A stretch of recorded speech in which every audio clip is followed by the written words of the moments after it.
Man, it's been a time. It has. Yeah. How? How you doing? I'm good. I'm all right. Nice. I'm tired, but I'm I feel good. that. I think you can see the bags under my eyes in the video, so enjoy that, viewers.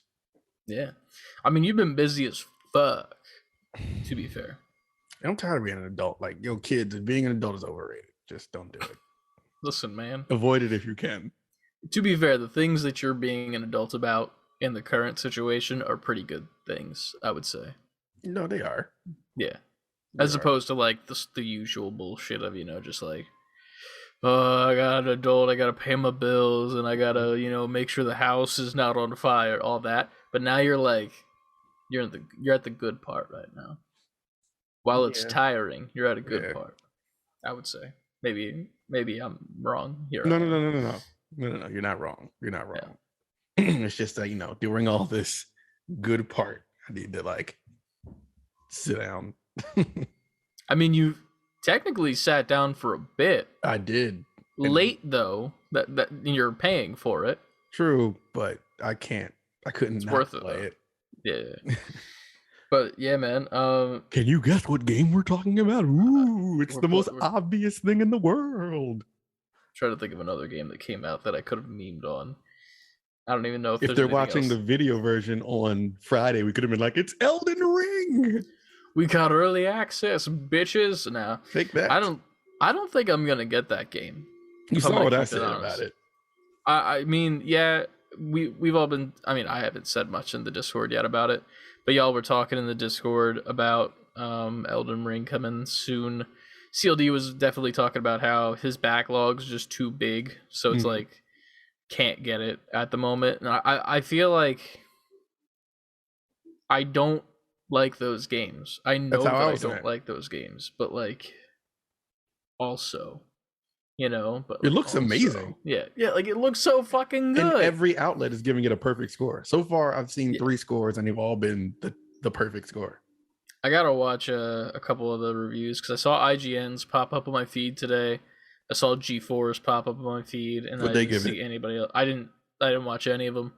I've literally only been watching G4's D&D stream thing that they did called Invitation to Party, which is really good and a fun time and a fun watch.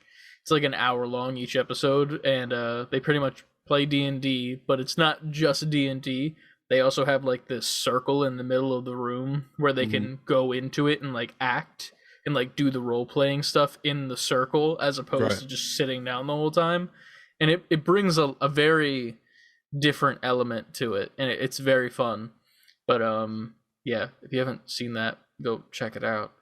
But yeah, man, it's been a time this week though. It's been a time. Yeah. It has. Let's turn on jokes. So dicks and farts and shit that we say in the intro. Dicks and balls and farts. Credits roll. See you guys next week. See you next week. That was the short episode this week. We're like, yeah, but, dicks and farts, and we played Horizon, and goodbye. Yeah. This probably won't be a short episode, to be honest with you. We'll try to keep it compact, but a lot of news to talk about. And then also a lot of questions from the people in the Discord. A couple of people that are a part of the Patreon in the Collector's Edition tier. I think we're going to save their questions for the live stream on Sunday, if that's possible. That's most of the questions, unless we answer some and not all. Yeah. Well, that's what I already know that Frankie said to wait for his question, because, and we'll get into that, of how I know, because he told me while we were in a call yesterday, and we'll get into that because it's technically something I played this week. But that one we'll wait on. I think CLD said wait on his. I don't know if anyone else did, but Anna, I think, still waiting on us to give like a more exact time. But sadly, we don't have that benefit. No, of being life able doesn't to do work that. that way. Yeah, sadly. But I mean, in theory, we could give her like a 4-hour period of what time we would start in those 4 hours, but that wouldn't be that specific, I'm gonna just be like, hey, on Sunday, just don't do nothing. In theory, it could be like, if I were to guess, I would say probably in between the times of like 4 and like 7 for a start time. Yeah. That's where I would say. Like those hours right there, like any time in between there, we could start. Yeah. Obviously, we'll update you guys in the Discord so that you're ready to go if you want to be a part of it and whatnot. And plus, the thing is, there's going to be a Discord, and not Discord, a Patreon podcast every single month. So if you miss the first one, yeah, if you miss it, it's fine. Not the Patreon podcast. I mean like the Patreon people podcast. Oh yeah. There's gonna be one of those a month, and then there's 2 Patreon podcasts. We'll get into that in the shill section, but yeah, you'll have a chance to get on. It's not like we're gonna gatekeep the podcast because stay out. Yeah, most times we're both tired as fuck for different reasons. And doing actual adult shit, me rearranging my shelves, which is literally what I've been doing for the past 3 hours. Hit you up like, man, I'm tired. I had to do this. What about you? Like, man, you're like, man, Doc Ock just will not stand up, dude. Legitimately though, I have this fucking Doc Ock figure, and it's from back in the day, and he's got like bendy arms for all of the tentacles. Yeah. And I cannot explain to you how much of a bitch it is to get him to stand up on the tentacles with like this solid plastic body, and he's a portly man. Yes. In canon. So it's just like the weirdest fucking weighting system. He's just like, oh yeah, I'm really heavy on this side, and then bad time. But yeah, here we are. That's what I've been doing. Did you eventually stand up? Is he standing? He's standing currently. I'm still trying to figure out what I want to do. I'm rearranging the top shelf to just be the rogues gallery. So like the bad guys, and then one Spider-Man in the center. And then I put all of the lightsabers in one section for the moment, which I will probably change soon because I want to get a different shelf probably. I'm going to get another shelf to install on a wall. And that'll be like my 3D printed lightsabers. Then I'll have the shelf in there be the ones that I've spent money on. And then below that, I'm going to have all the Spider-Man variants. So like Spider-Verse, black suited Spider-Man, Ben Reilly Spider-Man, all of them. So, and then the bottom is Turtles because Turtles. You gotta have it. Hell yeah. I'm just waiting for you to like really go crazy and like, and if I hit this button, the floor opens and they have more shelves and I can walk down to my laboratory. That'd be pretty fucking cool. There's a dude on TikTok that I follow who's got like a walk-in closet, but it's like a bookshelf, and it's just every single helmet from Star Wars. And then like masterpiece replicas of lightsabers that are like numbered and shit. And I'm like, this is a lot. And they're all in like glass cases, like every single one of them. Like, no shit. This is cool, but also like, yeah. It's really something. Like, it's one of those things where it's like, would I like to have a legitimate helmet as opposed to like the toy ones that I have? Because like the one up top, the Mando one, it's technically a toy. This one I won in a competition, which you can't see because of lighting. But then that one's a toy as well. Is that when you won that Instagram thing? Yeah. I never even posted about that, which I probably should have, and I kind of feel like a dick now about it. So I wear those shirts a lot, and then I won that, and then I never posted, hey, I won this from this giveaway, and they sent it to me because they're nice. Oh, they were nice to you, and you just said, thanks. I wear those shirts every day. See, look at that. Only Hope Supply. But they're on there, and like, we can't hear the shirts.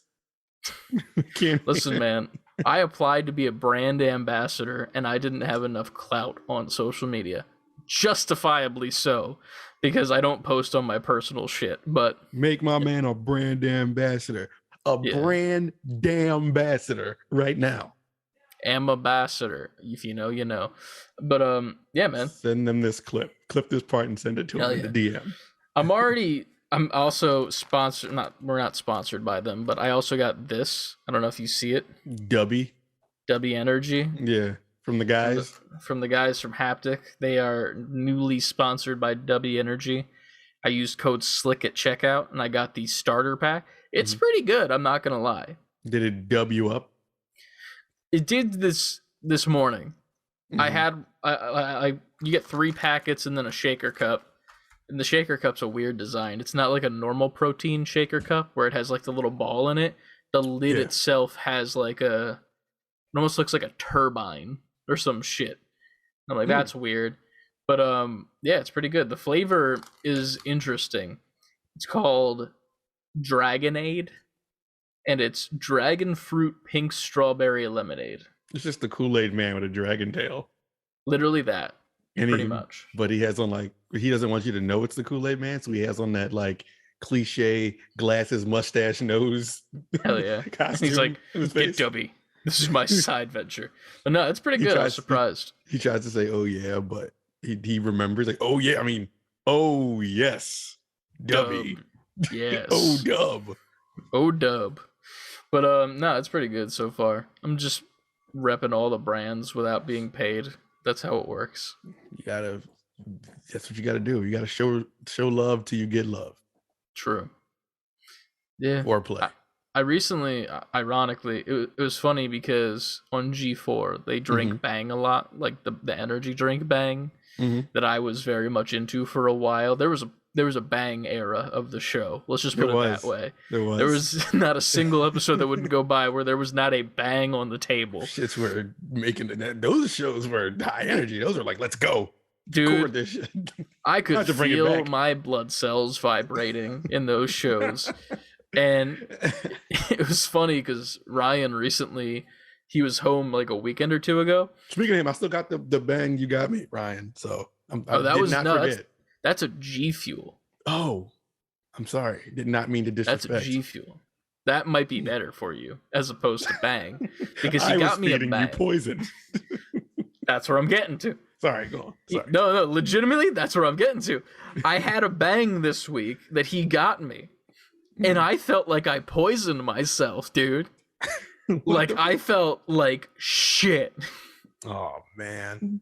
I was like, my body was shaking, my eyes were twitching, and I was like, I'm gonna die in the next 20 to 30 minutes. Right. I should not have had a Bang this morning for my job in which I sit at a desk all day. True, you're not expelling any energy. Exactly. So I'm just turning into a ticking time bomb where my heart is just palpitating. And it was not a good time. It's the only time a morning Bang is a bad thing. Dude, it was. But then, not to bring it back around for the hashtag unsponsored ad, but I had the Dubby this morning and it did not do that to me. It just woke me up and I was like, oh, so it's a natural feeling, non-jittery energy drink. Nice. Which is also, I saw this chick today at where I walked past her cubicle. Tell me how this bitch was. You ever seen the Monster can size C4 fucking pre-workouts? Yes. Yeah. She was drinking that for breakfast. Oh no, she's a maniac. Yeah. It's a pre-workout. I won't even drink that for a workout. I used to drink it and it made me not feel great. And it made me itchy, like really itchy. I know. Oh man. All right. I got one after you talking about yours. Yeah. But like I saw this chick drinking that and I was like, she's going to die. An early death. That is fucking insane. I could never drink pre-workout and then sit at a cubicle all day. Right. Fuck. I don't remember what it was called now. Cause this is like 2012, 2013. When I was in the gym all the time. So like I used to go to the vitamin shop literally right before every workout, get a pre-workout and a post-workout, like protein shake. Every single time I went to the gym. And I went to the gym every other day, no matter what day it landed on. I just went. Simpler times. And I got now you go in jeans. Now I go in jeans. Shut the fuck up. I was there in jeans today. Anyway, so I went and I got that pre-workout and I was like, man, I'm getting some good workouts in with this shit is like amping me up. But then after a while, like one day I drank it and the same thing, I was like, I had energy, but it didn't feel right. It didn't feel like natural energy. I was like, I'm not supposed to feel this way. Yeah. And then like you said, itchy. The itchiness, I'm like, what the fuck is, I'm like, is this cocaine? Yeah. The worst is, I don't, not to be that, this is not a dig at all. I don't know if you still had hair at the time, but like it made my scalp itchy more than anything else. And like it felt like my hair was like my cuticles, or what are they called? The things in your head for the hair? The roots? I guess the things that are inside. It's like the aglet of your hair. Yeah, like you're pulling it out by the root. Like the root. Yeah. That shit felt like it was moving. As if it was like I had 1,000 ants just fucking on my head. And I remember one time, I think this was like way after Ryan went to school, I had pre-workout, went to the gym, did my workout, came home, and I just did like cardio, nothing crazy. And I wanted to shave my head. That's how fucking itchy it was. Jeez. I was like, I had C4 lice, man. It was bad. You gotta be careful with them pre-workouts, man. Yeah, you're better off just drinking. Like now, like if I need that boost, I'll just drink like a small coffee. Yeah, I don't even need anything nuts. Coffee has been fucking me up as of late because I've recently found out that I'm probably lactose intolerant. Welcome. Yeah. Once I hit late 20s, I couldn't drink regular milk anymore. That's why I always like when I asked you to pick me up one, I'm like almond milk, please. Please, almond milk. It will be a different show. Yes. If you bring me regular milk. Dude, it's not a good time. I had a pizza the other night and I was like, I feel like terrible. And then fucking when it was like maybe like middle COVID, I guess. Back when like we would like go to places like a lot because we were like, we need this to like decompress. We would go to this mini golf place that had like an ice cream shop outside of it.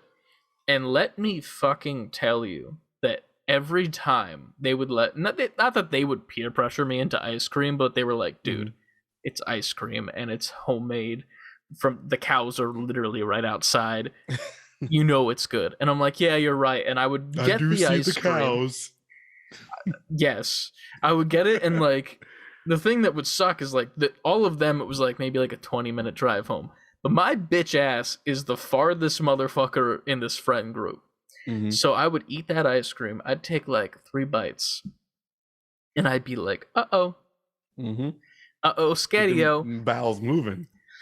They were doing more than moving, dude. They were expanding at a fast rate. Yep. And then I would just be like sitting there in pain for like 30 minutes because I'm like, there's conversation happening. I'm not in the conversation, but I can't just leave.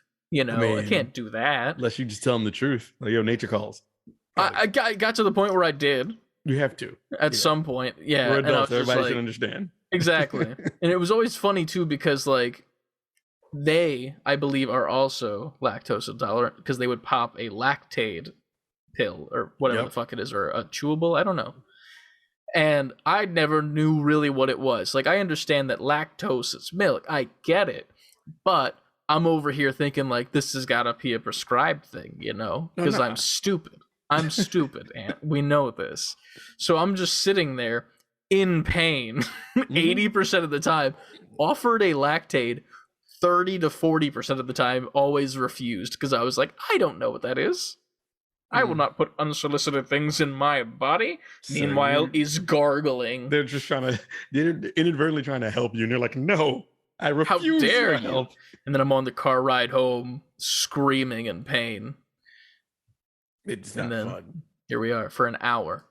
But this is the last. This is an old ass man beginning. I have a lactose story. Saturday, I think we went out, we came home, and Adrian wanted to order like dessert. She ordered something for her, and Trenton got like this big ass, like it was like a cinnamon toast crunch milkshake. And then she got really like good. This brownie vanilla sundae. She's like, do you want anything? I was like, yes, but no. She was like, come on. I was like, you know what that shit's gonna do to me. It's delicious, but I'm gonna be dying. So their stuff came and I'm all like, oh, it looks so good. But I'm chilling. And she ate all she could eat. So there was like a corner of like ice cream and brownie left. She's like, you want this? She's like, come on, it's just a little bit, you can eat it. So I ate it. And we're all chilling for a second. I swear out of nowhere, I'm like, oh no. Immediately so I hold my stomach. Time went by. I'm just like, I think they fell asleep. So I'm just sitting there just busting ass. Like, I'm like, it's happening. These slow, like oncoming farts. I'm like, nah, something's, next thing you know, I'm running. I'm just in the bathroom. She's like, "Are you in the bathroom?" I was like, "Yes." Fucking what brownie. do you think? You did this to me. You poisoned me. I told you no, and you made me eat it. But yeah, it's a time, man. Getting old sucks. And the funny thing is, I feel bad whenever I say that. Getting old sucks, because then the people in the friend group are inherently older than me by a lot, and that's not even in a rude way. That's just like math, you know. You're our baby boy. Well, that's the thing. Mathematically, technically, right? Let's just Ryan's go with in there. There you go. Yes, but like Ryan and I are like how many years are we again? 3? I think we're 3 years apart. Mm-hmm. I always forget the number because I'm not good at math, which we know this. But yeah, we're like 3 years apart, so like we're both like in the same range at least. He takes better care of himself though, because goes and works out still. But I'm like, I always feel bad because I'm just like, man, I'm feeling old. Like my back's killing me, and then all y'all are like, "Fuck you! I've had back pain since I was 80." Like since I was 80. Yeah, and I'm just like, you never heard me say anything about back pain. I don't have that. I have so much back pain. Maybe I'm younger than I thought in the group. Probably. Dude, I get home and I literally go to my couch, and then I go to the arm of the couch, put the lower half of my body on the couch, and just lean back until I hear a snap, and I'm like, okay, I'm good for another 20 minutes. Sounds like you need to be vertical a lot more. I need to be vertical, and then I need to go to one of those dudes that like snap your neck and like your back on TikTok. You want to get it talked? Yeah, there's like a specific dude who keeps hopping up on my For You page, and it's always like he's an attractive male. We can agree with this. And there's always just like a chick with like sports bra, yoga pants, and like full face of makeup, looking like they just came out of like a Barbie doll aisle, right? And like he's like, okay, ready, and like puts their head in a cradle and just snaps their neck, literally, and then all you hear is and I'm like, I can't do this. You want to go to that guy so you can make that noise? Honestly, yes, because if that's the noise I'm gonna make, I want it to be worth it. I want it to be from an attractive man. Yes. I need a dude to literally get in there and just be like, oh, your spine's fucked? Let me like take it apart like a Lego set and put it back together. That's you over. I don't need to be bent over by any means. I literally need to be taken apart with that little orange piece that comes with every Lego set that nobody knows what it's for. It's to take pieces apart, if you didn't know. That's what that's for. Yeah. No, I knew that was. People don't know what that's for? Yeah, people never knew what that was for. They always thought like, oh, I don't know where this was supposed to be in the instructions, because it's not in the instructions. They just don't tell you what it is. They really don't. But here we are. I guess it's time to talk about games since it's 23 minutes in. I guess. And 23 minutes in with a lot to talk about. Yeah. Right. Here we go.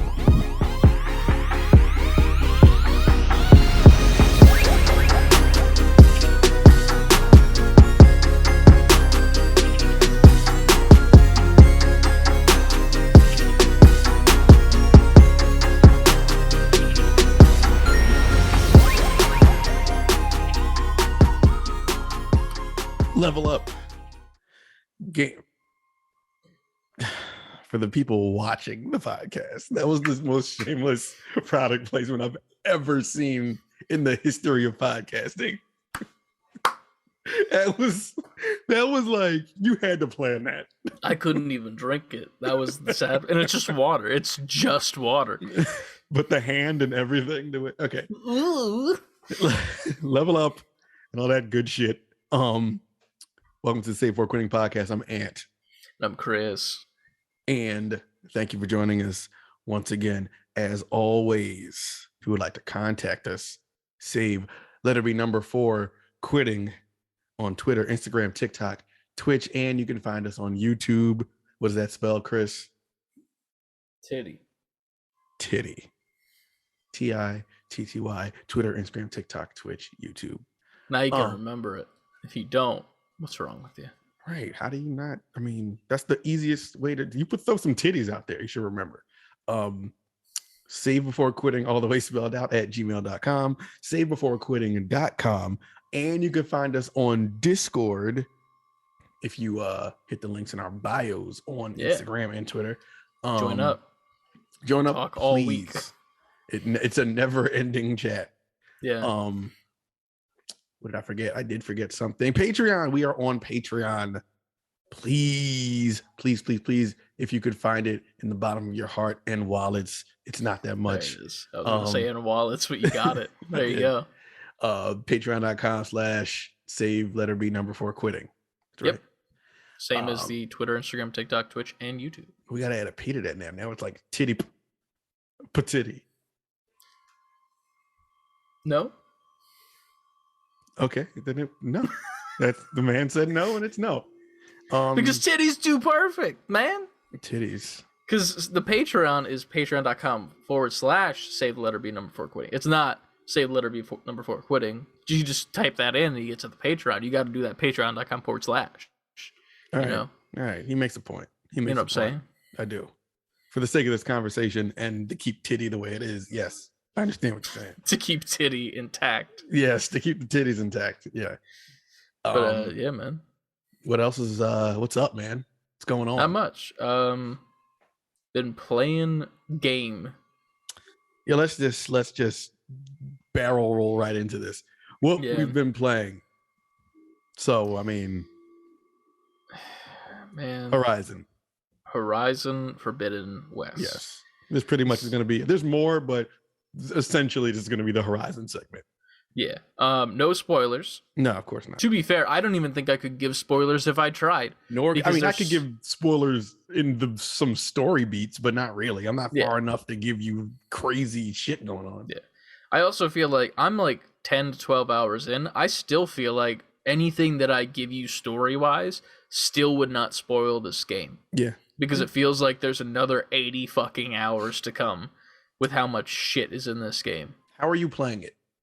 Are you just mainlining? What are you doing? I am doing a little bit of both. Mm-hmm. So like I'm mainlining it in the sense that like I will do the story missions like maybe like 2 or 3 in a row. Mm-hmm. And then I'll get to one where it's like I'll look at the level and I'll be like I'm like level 15 and it says that the next story mission is level 17. Then I'll stop for a second. I'll be like, okay, let me knock out every single side quest and side mission that I have. So I knock all those out, whether it be like from level 5 to 10. Then I got all those cleared pretty much, except for 1 or 2 where it's like, there's a couple side missions that are literally just like, ride your fucking horse until infinity. And like you have to go to the opposite side of the map almost for some of them. And I'm like, yeah, I'm not doing that right now. But other than that, yeah, like I'll do the main story until I can foresee that it's going to be an issue. Right. Like if that makes sense. Yeah, while also looting every single medicine plant along the way. Yeah. Yes. Because it's gotten to the point where I need to. Understood. Yes. I about 20 hours in, and I've even been playing. I think the most I played was the Friday it came out, and I played like Saturday night for like, I don't know, 4 or 5 hours. Nice. I mean, you're ahead of me time wise. I'm just trying to take advantage of moments I can play this game, and I feel you. Honestly, it's been feeling good. I've been actually having time. Ant's playing games. I'm not like that old Ant on these podcasts where I wasn't playing games. That one from 2 weeks ago? Yeah. The one before Horizon Forbidden West. Well, no, because I was beating the first one. That's what I should have started with. Yeah, you did beat that. You beat the first game. My buzzer beater moment, ladies and gentlemen. Yeah. Which, here's the one thing that it's not even a spoiler per se for this new game. I feel like you don't need to play the first one in order to get into this one because they very much do a perfect bang-up job at the start of this game of getting you caught up. Yeah. Because personally, while I wanted to probably play the first one again, I didn't. I didn't want to play it again because I hated the melee in it, and that was one thing that I wanted to do a lot because I like the melee. And this game, first of all, perfected that. Second of all, it just wraps up that whole first game story so quickly for you. Yeah. while also being beautiful at the same time. So you're not even mad. Man. I was fucking sweating that Friday. There was Thursday. That Thursday before it came out. You were still not done, right? I wasn't done. So it was like, I think I was hitting y'all up in the Discord, and it was like 2 hours out. And I took a picture. I'm like, listen, I don't know how far I'm gonna have to go, but I'm over here killing myself to finish this game. I think like an hour later, I had beaten it. And I sent that picture. I was like, this is the most buzzer beater video game moment of my life. Because as soon as didn't play the second one until the next day. No, because as soon as that was at 11, right? Yeah. I beat it. Like 20 minutes before that, I had started to download for the second one. And so when I beat it, it was like going on 11 o'clock. Mm-hmm. So I went up, I like just took a shower and just, I think I ate something, just chilled for a second. I looked out, it was like 10 after 12. I was off Friday. Mm-hmm. So I was like, fuck it. Lucky bastard. So I played till like 2:30 in the morning. And then I think the next day, I played the second one till 2:30 in the morning. Then the next day I played like late afternoon, like maybe like 3 or so till, I don't know. The game was on all night pretty much. Damn. But I think I went to bed like 4 or some shit. The next day I paid for a handful of hours. But back to what we were originally talking about. The way I've been playing it, I've been doing everything. Mm-hmm. So even though I'm this many hours in, I'm not like far story wise. Yeah. I not 100%, quote unquote, but I pretty much did everything you could possibly do in the first major area, first town after you're free. Mm-hmm. Like upgraded every single piece of armor to like level 3, upgraded all my weapons, did all of that shit to eat everything I had. I just kept going out hunting, bringing parts back, adding jobs, making sure I could do it. Mm-hmm. To make sure everything was like powered up, did all the side missions, all the major ones. And then anything along the way, like if there's like a tower or a question mark or ruins, or I'm just doing literally. I like those. Yeah, those are fun. Those are dope. Yeah. They're doing literally everything. And that's how I'm playing this game.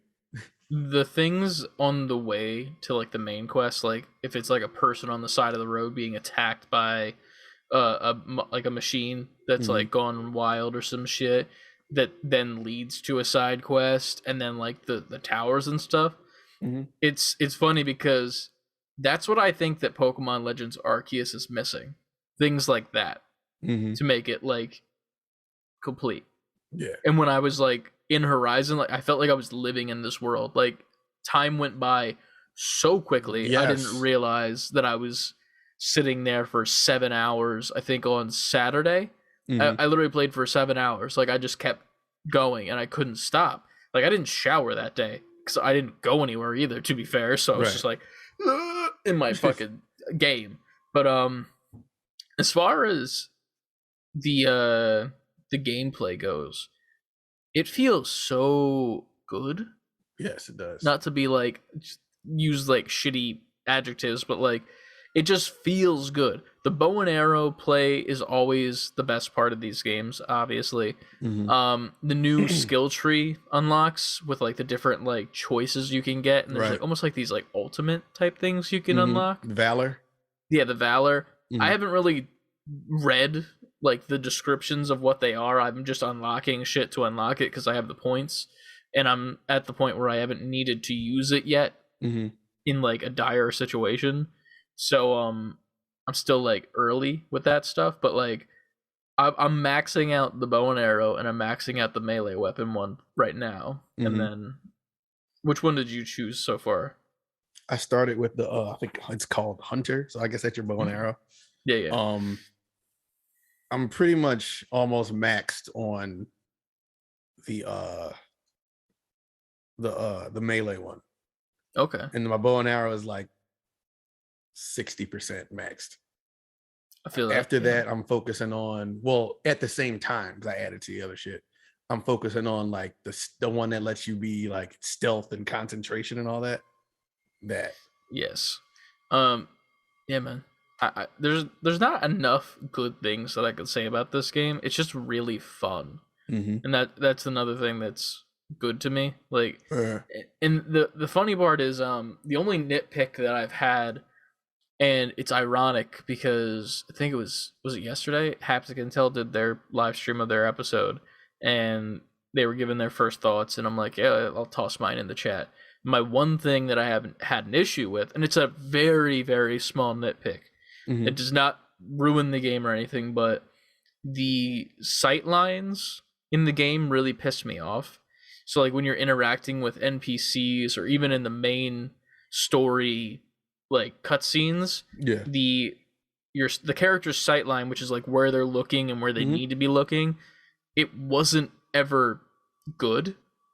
They're just like looking off, like talking like this. And then even when they were looking at the person they were talking to, it had that, like, it ironically in the Chip and Dale Rescue Rangers movie, the Seth Rogen thing, it had that where it's like it's kind of looking at the eyes, but it's not like I'm looking at my camera right now talking to you. The sight line is perfectly I'm looking at you, the viewer, not Ant. Ant's right here. Yeah. So if I look at Ant right now, this camera, it looks weird for the viewers, and if I look at them, it looks weird for you. And it did that a lot. Right. A patch came out today. That was one of the things they fixed. Really? I know a patch came out today.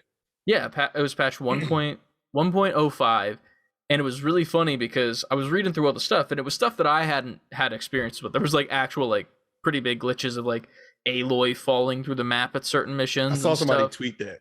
Yeah, tweet and the video of it. It was like, oh shit. Yeah, and like obviously things like that are going to happen because you can't play test every situation and scenario, but it gets down lower and lower, and like I think it was Josh who sent it to me. He's like, yo, they mentioned the thing that you specifically mentioned. I'm like, well, at least I wasn't nitpicking something wrong. Like, yeah. And to be fair, I think it's mainly just because of my animation background that I could very much tell that was a thing. And it obviously you're not gonna be able to tell it now because of the patch, but I'm actually interested when I load it up maybe later tonight how it seems. But that was my only nitpick that I've had so far of the game. That's it. Dope. Yeah. It's a really good game, man. It's definitely keeping you like, it's one of those games like when I'm not playing it, I'm thinking about playing it. Yes. I think I had a dream the first night that I was still playing the game. Like I went to bed on Friday after Figure Friday and playing it, and I slept until 12-ish probably. And then I woke up and I was like, was I dreaming that I was playing the game? Because I thought that I got farther in the story, even though I didn't know what the story was. So my brain was just like, this is what the story's going to be. Like, and yeah, but I fucking like to me, I feel comfortable. Like it has me feeling very Breath of the Wildish. Not that this game is like just like Breath of the Wild. I'm talking about the feeling it gives me. Yeah. Like Breath of the Wild was like I couldn't put my Switch down for 5 minutes. Like I want to get back to that. I think I didn't want to take bathroom breaks. I had to pee so much. To me, Horizon is PlayStation's Zelda. If they keep it going, like it could be that good. Oh yeah. And honestly, I'm not to say that it's any worse. I'm just saying it could, like for me, it's on that. Oh yeah, it's definitely up there. I will say, I don't know how far you are in the story without spoiling anything, but there is definitely a very big thing that happens early game that pretty much sets the tone of what the game is about. Oh yeah, I got yeah. It. That thing that happens was really crazy to me, and at first I was like, I didn't really think about the ramifications of what happened. I was kind of just like, that's a thing that happened. Okay, moving on. And then I sat there for a second. I think it was right after it happened, and after I got done whatever the situation was, I was like, oh shit, that means this was this, and that connects back to this because of this. And like, it was like a very eye-opening thing. And this is early game. This is like first 6 hours. Yeah. And it still feels like there's 80 more to go, and I have no idea why any of this is happening. And it almost feels like the main story thing is a side quest at the same time, which is it's like a really interesting thing because every quest that you do feels like it's a main storyline quest. Yeah, it does. And they're really good at making you like that. That's very good game construction to me. If you can make me just as interested in the side quests as the main ones. Like the stories in those main ones is like so many. It's almost like this is a better story than the main quest. Exactly. Like I don't want to spoil anything. There's a specific side quest where a person is like imprisoned. Yes. Right? Yep. That's exactly the one I was thinking of. Yes. That side quest was so fucking interesting and so good. And it had ramifications to everything. Like, and like once it ends, it doesn't end. Like it was like here's a side quest for this specific issue that's happening, but this, what happened in this, it's gonna lead to some other shit later down the line. And I was so interested in that. I was like, oh wait, no, I want to keep doing this. I want to find out what that is, but I can't because I had to get to the other side of the world probably for whatever that is, which is another thing. I zoomed out of the map. Holy shit. Yeah. I try not to do that. I just try to take it a chunk because once you zoom out, it's like, oh God, I got all that to go. I just needed to zoom out one time to know that I was fucked. But see, for me, like I think one of my friends saw me playing online. He hit me up and he's like, it's like, man, are you like in a race to beat that? Like, every time I come on here, you're playing. I was like, but that's the thing. I'm not. Yeah. Everyone could beat this like next month. I'll be fine if this game takes me like months to play. Oh yeah, same. Because it's a game that I don't mind like coming right back to. It's like a book. I can keep coming right back to this and playing it, and it's just as good as the last time I played it. And the way I'm playing it, I'm just completing everything anyway. So I'm already in my mind like I'm in this for the long haul. Oh yeah, 100%. Obviously, I can't like block out a day fully to play it. But so already for me, I'm all like, well, I'm going to be playing this longer than someone who doesn't have the same kind of life. But at the same time, I don't mind that. I'm all for it. I'm all in. Like this game has me all in. So far, it's only February, but it's my game of the year so far. Yeah, I mean, true. There's a lot of room to go still, but I think it'll be in the conversation though at the end of the year. It definitely will. Definitely Game Awards. It'll be nominated for Game of the Year, 100%. I think so far Game of the Year looks like it might. If I'm going to guess, I would say probably, if I were putting in for what's come out so far, probably the Halo Infinite campaign, and then this so far. Because I don't think anything else really that like groundbreaking. I mean, to be fair, when this video version of the podcast comes out, Elden Ring comes out, probably going to be a 10 out of 10. Yeah. It's going to destroy me in the fantasy league that I am in.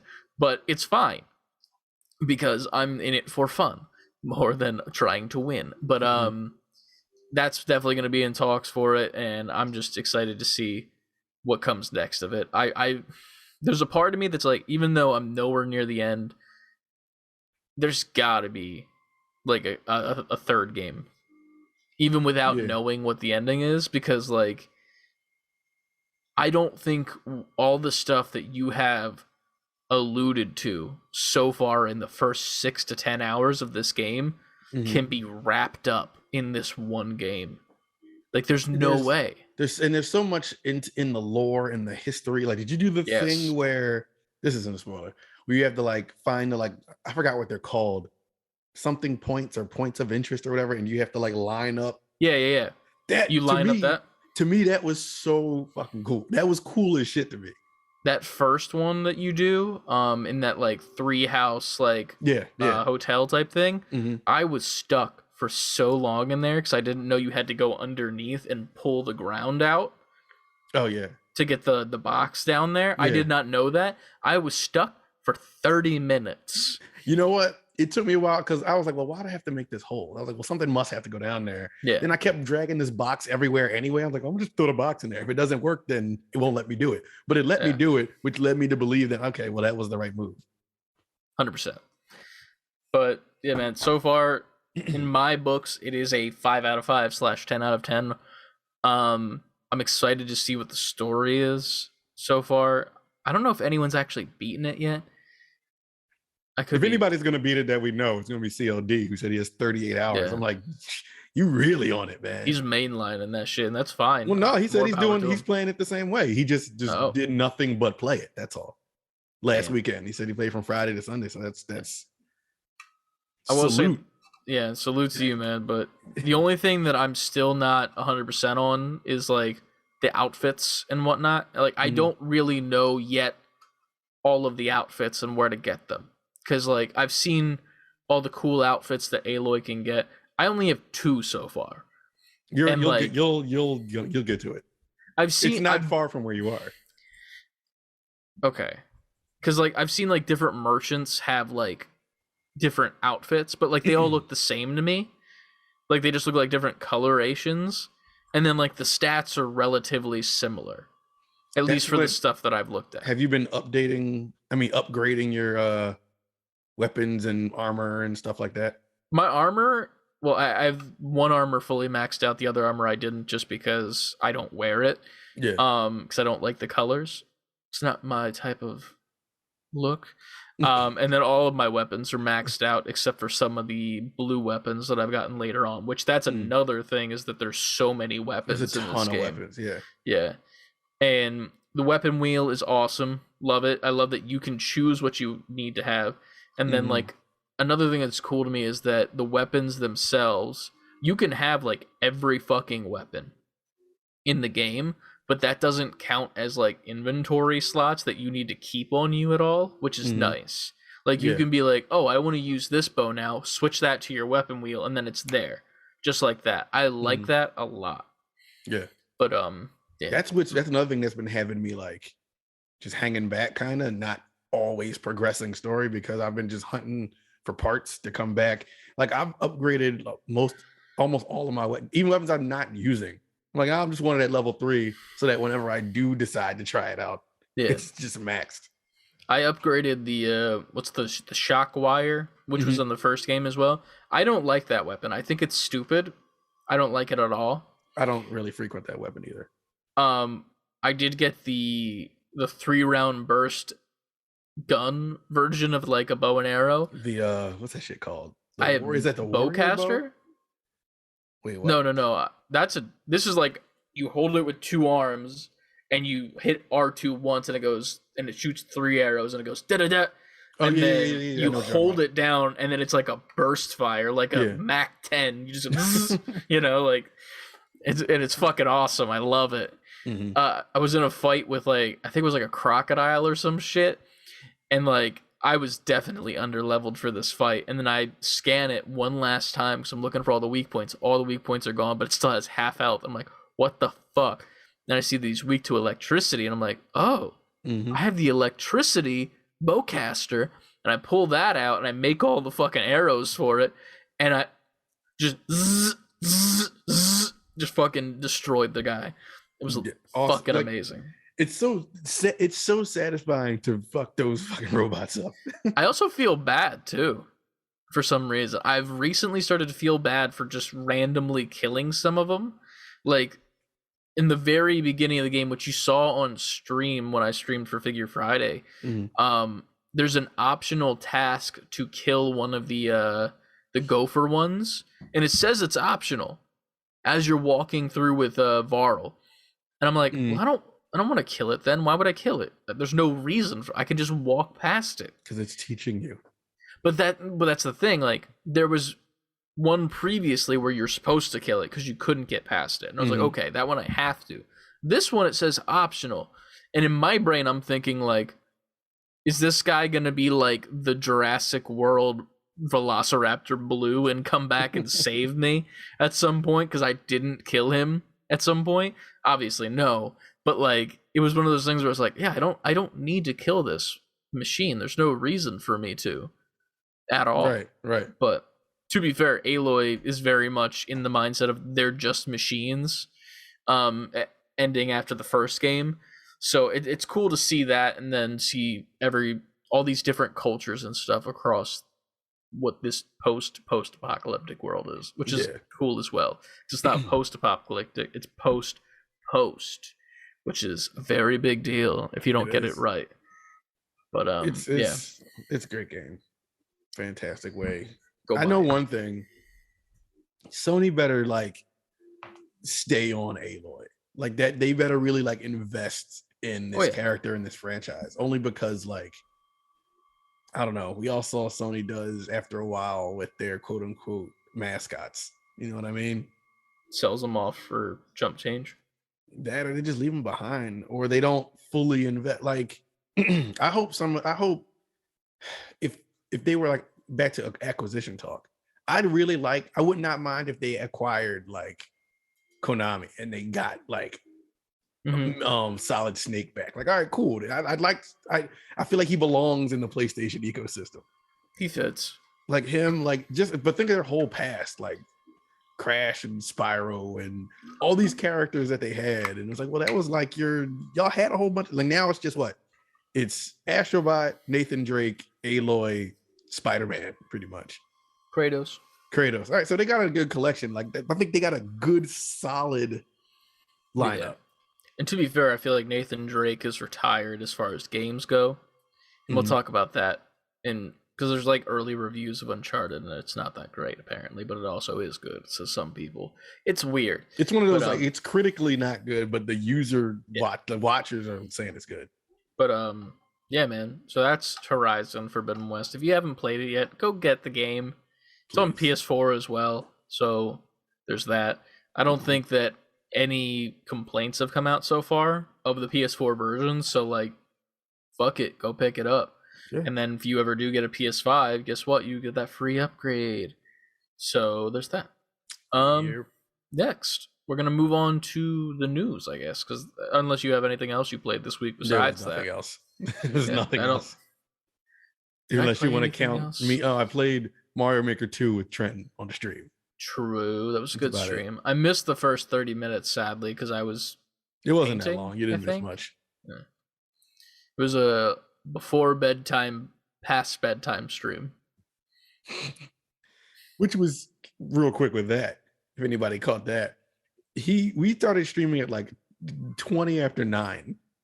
Keep in mind, he was off from Friday to Monday, which is something I also didn't account for when I took off to chill and play Horizon. He's like, yeah, because Adrian's like, yeah, Trenton's off too for President's Day weekend. I was like, that wasn't in my plan though, him being off. That's why the first half of that day, I didn't play till like 3 because I was just because she still had to work. So it was me and him. So I'm just getting him breakfast and hanging out. And after a while, I was like, I'm going downstairs. Like, I'm just fading away. Hey, man. I mean, if anything, you can always bring a Switch with you and like watch alongside and watch Horizon at what an actual good game is besides Roblox. Not Roblox is bad, but also, what I ended up doing was this computer that he plays does his streams on. I just had the Xbox hooked up to it, and so I was playing Horizon, and he was sitting here playing Roblox. Oh, you were playing Horizon? Huh? I didn't know you were playing Horizon during it. Well, no, not during the stream. Throughout that weekend, because I was like, all right, my bad. I thought you were on the stream playing Horizon. You want to do stuff? I want to play Horizon, so I let him play Roblox on this computer, and I was on the couch playing Horizon. And every once in a while, I'm like, "You good?" He's like, "I'm good." I'm like, all right. Nice. He had on the headphones, and he just some father-son gaming right there, but separately. Gaming separately. Yeah, I mean, sometimes you need that separate space to enjoy what you enjoy, you know. But yeah, man. I don't think I played anything else this week, in all honesty. I wanted to play more Sifu. I'm kind of stuck right now at a boss fight. I had to watch a couple videos for, I think it's the third boss, because I couldn't get down her combos and I didn't really understand what was happening, and I was dying really quickly. And I found out from some dude that you're literally just supposed to tank hits from this chick and like just hold block and not try to parry, not try to dodge, because if you try to dodge or you try to parry and you fuck up at all, you get torched because she has blades. But if you just block the whole time with your forearms, it takes less damage. Then you can punish after, and you just gotta run around until you get to her second phase. Yeah. And then the second phase is easy as fuck because she's throwing kunai at you. And if you have the ability where you catch stuff, you can throw it right back. Oh, that's dope. So like you just do that the whole time. She does like a dash at you, dodge the dash, punish, and like the second phase is easy. But that first phase, it's literally like a 10-minute run around in circles, wait for a specific combo, tank it, then punish, run again. And it's just that for 10 minutes. Some strategic shit you got to do. Yeah, and I didn't know that. I'm just trying to be like dodge, and then like actually time my dodges to some of these combos, but it's impossible. Like it's not impossible. It's definitely possible, but you have to be like perfect. Right. So I personally can't do that, but I'll try to do that method at some point and get done that. But I'm at like age 24 now, I think, on the third boss. So I'm doing good. Pretty good to say the least. But yeah, it's fun, man. It's a really fun game. I love that it's there on the side. And the controls are easy enough where like if I go from horizon to that, I'm not gonna feel terrible. You're playing like, where's my bow and arrow? Yeah, right. I can't slow down time when I'm looking down sight. Bullshit. But yeah, other than that, I have not really played anything. Gotcha. Besides Horizon.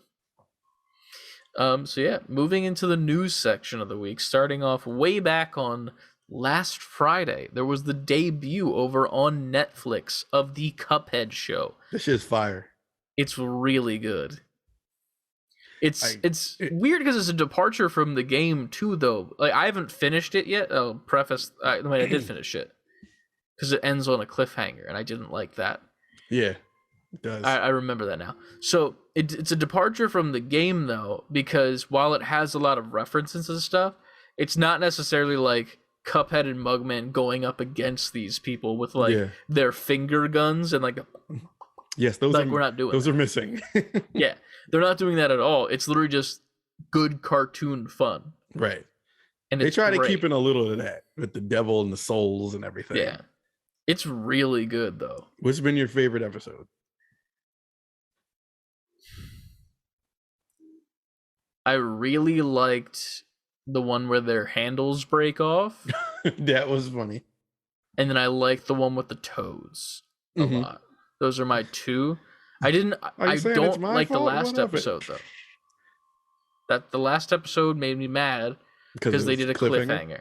And it wasn't even like a good cliffhanger. It was literally just like, well, we'll see you in the next episode, and then it ends. And I'm like, wait a second. Yeah, because what happened on the last one was like they've been in worse trouble than that. And then they just cliffhangered it up. And like it's classic cartoon where it's like gets into antics, gets out of antics via cartoony styles. Like the vegetable episode was great in the garden. That was fucking fire. No, the one with King Dice, to me, I was laughing out loud at that. Yeah. One. Where he's like, say anything, just go in the door. And he's finding every way to not go in the door. That one was good. It was a fucking good show, so definitely go watch it if you have it on Netflix. I think it's like 13 episodes or 12 like maybe. But 12. It does end on a cliffhanger if you don't want to watch it and you want to wait till season 2, because now I'm mad because I want more. Now you want and I'm greedy. But next up in the news. Let me get to the news now. Scrolling back. It's the one that's not that exciting, but also kind of for some people. You know what we didn't do? What I totally forgot about over the weekend? That Switch Sports playtest. Oh, I didn't touch it because I didn't care. I didn't want to. There was a bit on G4 about it where they were like trying to talk to a person who played it, and he's like, I'm under an NDA, I can't talk about it.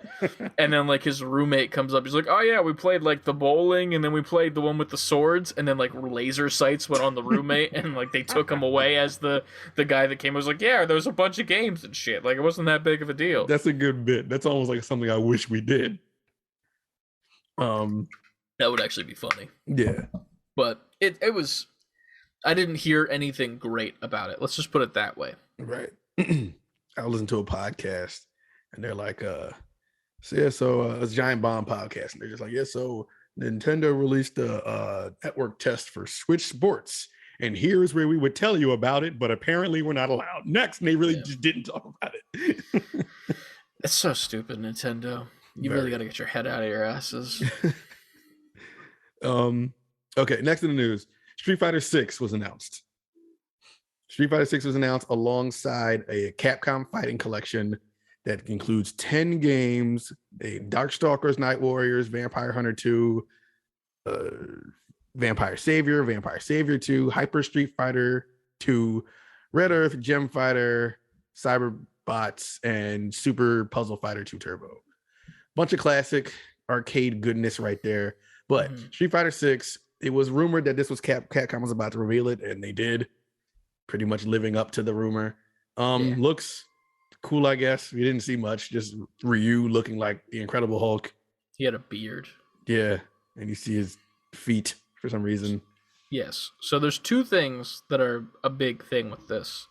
One that's really good and one that's really bad. The really good one is for that classic game collection. All of the 10 games have rollback netcode, which I remember when we talked to Kev a while ago, he said that's a good thing. Yeah. For fighting games. Yeah, for playing online against each other. Yes. So that's good. That's really great. Good, I assume. I'm assuming that people like Kev in the fighting game community dig that, especially the Street Fighter people. The not good thing, the logo. I didn't even pay attention to the logo. Hold up. I'm looking at Street Fighter 6. Oh, yeah. I'm looking at the Capcom Fighting Collection. Oh, yeah, the logo is all over the news. So here's the thing. I'm not going to talk shit on the logo. I am technically a graphic designer. Let's just put that out there. The logo itself isn't terrible. Is it a departure from regular Street Fighter logos? Yes. The reason it's bad, though, there's a specific reason. And this was on Video Game 4 News. It's a little bit farther down in our Discord that I posted this. Street Fighter 6's logo is literally an Adobe stock photo image slightly adjusted. It definitely is. So if you go to our Discord, which you can find from the link in our bio, you can find this in the gaming news section. If you go to the Adobe stock section, there is a logo in there that you can download literally for free with a trial of Adobe that's called SFSS Letter Logo Design Vector Template. Now, if I remember to do this on Friday, I will put it up on the screen next to the Street Fighter 6 logo. Someone remind me to do this. I'll try to remind you. Either that or one of the audio amigos do that. It's literally the same exact logo. It's a hexagon. Is it 3? Is it a hexagon? Right? 2, 3, 4, 6. 6. Yeah. 6 is a hexagon. Yeah. Cool. It's a hexagon design with the letters S and F inside of it. The S is almost the exact same. It's just tilted on the other one, right? Yeah. The F, the second line is just tilted downwards. That's the only difference. And then the splatter 6 on it. And the S, the middle of the S is tilted like the F. That is true. So there's slight tilt. That's it. And they almost copy pasted it and just slightly adjusted it. And just put a spray paint design and put a 6 in the middle. Now, here's why that's bad. This is Street Fighter, for fuck's sake. Yeah. You don't need to do that. Now, I was on TikTok because that's what I do at work. Because there's nothing else to do. I'm gonna get fired now. Anyway, moving forward. They're listening. But this dude on TikTok said, why the fuck do they not make it an octagon instead of a hexagon? Because, an octagon is like UFC, the octagon. It's like the fighting thing, Street Fighter, octagon, get in the octagon. Or, I don't know, a square, like the squared circle for, wrestling or WWE or boxing, something like that. You chose a hexagon because not only is it Street Fighter 6, but you fucking copied and pasted it from Adobe stock. Now, let me ask you this. With all this hullabaloo about it, do you think this is the final logo? Here's the thing. If it's not the final logo, fine. But that's a bad look. Yeah. That's some real fucked shit to have a company as big as Capcom and then just be like, oh yeah, graphic design department, whip us up something for this game. And then they just say, oh, well, I have Adobe stock. And then they if you're looking for that. And they just fucking download it. And the thing is, to be fair, this stock image, the 2 letters that are featured on the stock image, which is a template, is the letters S and F. So Street Fighter is already technically in this stock image. So they didn't have to do much. I could see where they would be like, oh, that's an easy thing that we could just, take and make it this. I could see that. Is it fine because it's free? Yes. Did they change it? Yes. Does it look like shit because they did that? Yes. There's hold on, I'm gonna send it to you. I'm gonna send it to our Discord. People have I searched Street Fighter 6 logo on Twitter, and it does kind of seem like the Street Fighter logo gets less and less detailed. I don't know, because Street Fighter 5 was pretty good. I don't know how you get to this after all these logos, but hold on. I do agree with you. I don't know if it's going to be the final one or not. I could see them like 11th hour be like, this is the logo, like right before it comes out. Yeah. I just think it's weird to choose to do 2 logos though. Like there's no reason to do that. Like people are saying that it's more esports looking, like because they want it to be a more esports heavy game. Like they want to bring that in there. And that's fine if you want to do that, but like I don't think the logo should matter for what it looks like for esports. You know what I mean? Like that doesn't really differentiate anything. Like the logo for League of Legends doesn't look anything like the logo for Call of Duty. Like it's not like there's like super like Rocket League's logo doesn't look like fucking CS:GO. Like they don't look like a specific way. Like the logo doesn't say esport. The game says esport. It doesn't matter what the logo is, but it does when you do some bullshit like this. Somebody posted, I'm about to send it back to, I've sent you 3, but somebody posted another one that says, yo, it's the fucking Scooby-Doo logo, except it's a SF and not SD. It is the Scooby-Doo logo. That's fucking bad, dude. Capcom should feel bad for that, legitimately. And to be fair, like, the game itself, no gameplay was shown. The cinematics look cool. Yeah. There's no reason to talk shit on this game yet, but it is very laughable, the choice that they have made to do this, to say the least. That's all we'll say about it, I would say. Yeah. Especially coming from a graphic design background. It's kind of just like, really, dude? I know, it's really hitting you in the heart. It's just one of those things where it's like you see... Not that... I mean, that stock image was made by someone. That is someone's artwork, technically. And they just took it and slightly adjusted it and made it seem like it was this big thing. Like, that's kind of fucked up. So... Unless they just gave that artist, like, mad money. Yeah. Ironically, this is the second time I've seen something like this happen this week. There was another... I hate to say it, but it was on TikTok. The sculptor that I follow... You sent me that. Yeah. He sculpted the drummer from the Tiki Room in Disney. And if you don't know what that is, this is not for you. But it's like a little like Hawaiian like Tiki on a bongo playing the drums. Bent over, yeah, and like it looks really cool, but he sculpted it himself because he liked the character design, so he made his own version of it. So it's not the exact same as the one in the park. And then he sold it as like a little tiny thing that he 3D printed or whatever. Then his friend sent him like an image that there's an official 50th anniversary product that is the exact same sculpture. The only difference is like the arm is like in a different direction or some shit. But all the little imperfections are exactly the same as his. Literally, like there's like it's supposed to look like a wooden sculpture that was made by someone in Hawaii or in like Pacific Islands, I assume. And fucking like every single thing that he called out was the exact same as his sculpture, which was a free file. Well, not free file. It was on Cult 3D, and you had to pay for it, I believe, as well. But like the fact that that was a thing, and then there was a follow-up video that on the bottom of the statue there was the name of the artist who made the statue. And if you go to that guy's page, apparently it's just a bunch of shit that he's stolen from other people. I didn't see that part. Yeah. And I'm like, how is this a thing that big companies are allowing? He just dug himself deeper. Exactly. Like, and the thing is, like, that artist gets out scot-free from this because he gets the payday. He got paid up front, most likely. The one that looks bad is Disney. because they're not paying attention to the artists they commission, and they're not doing their research. Capcom.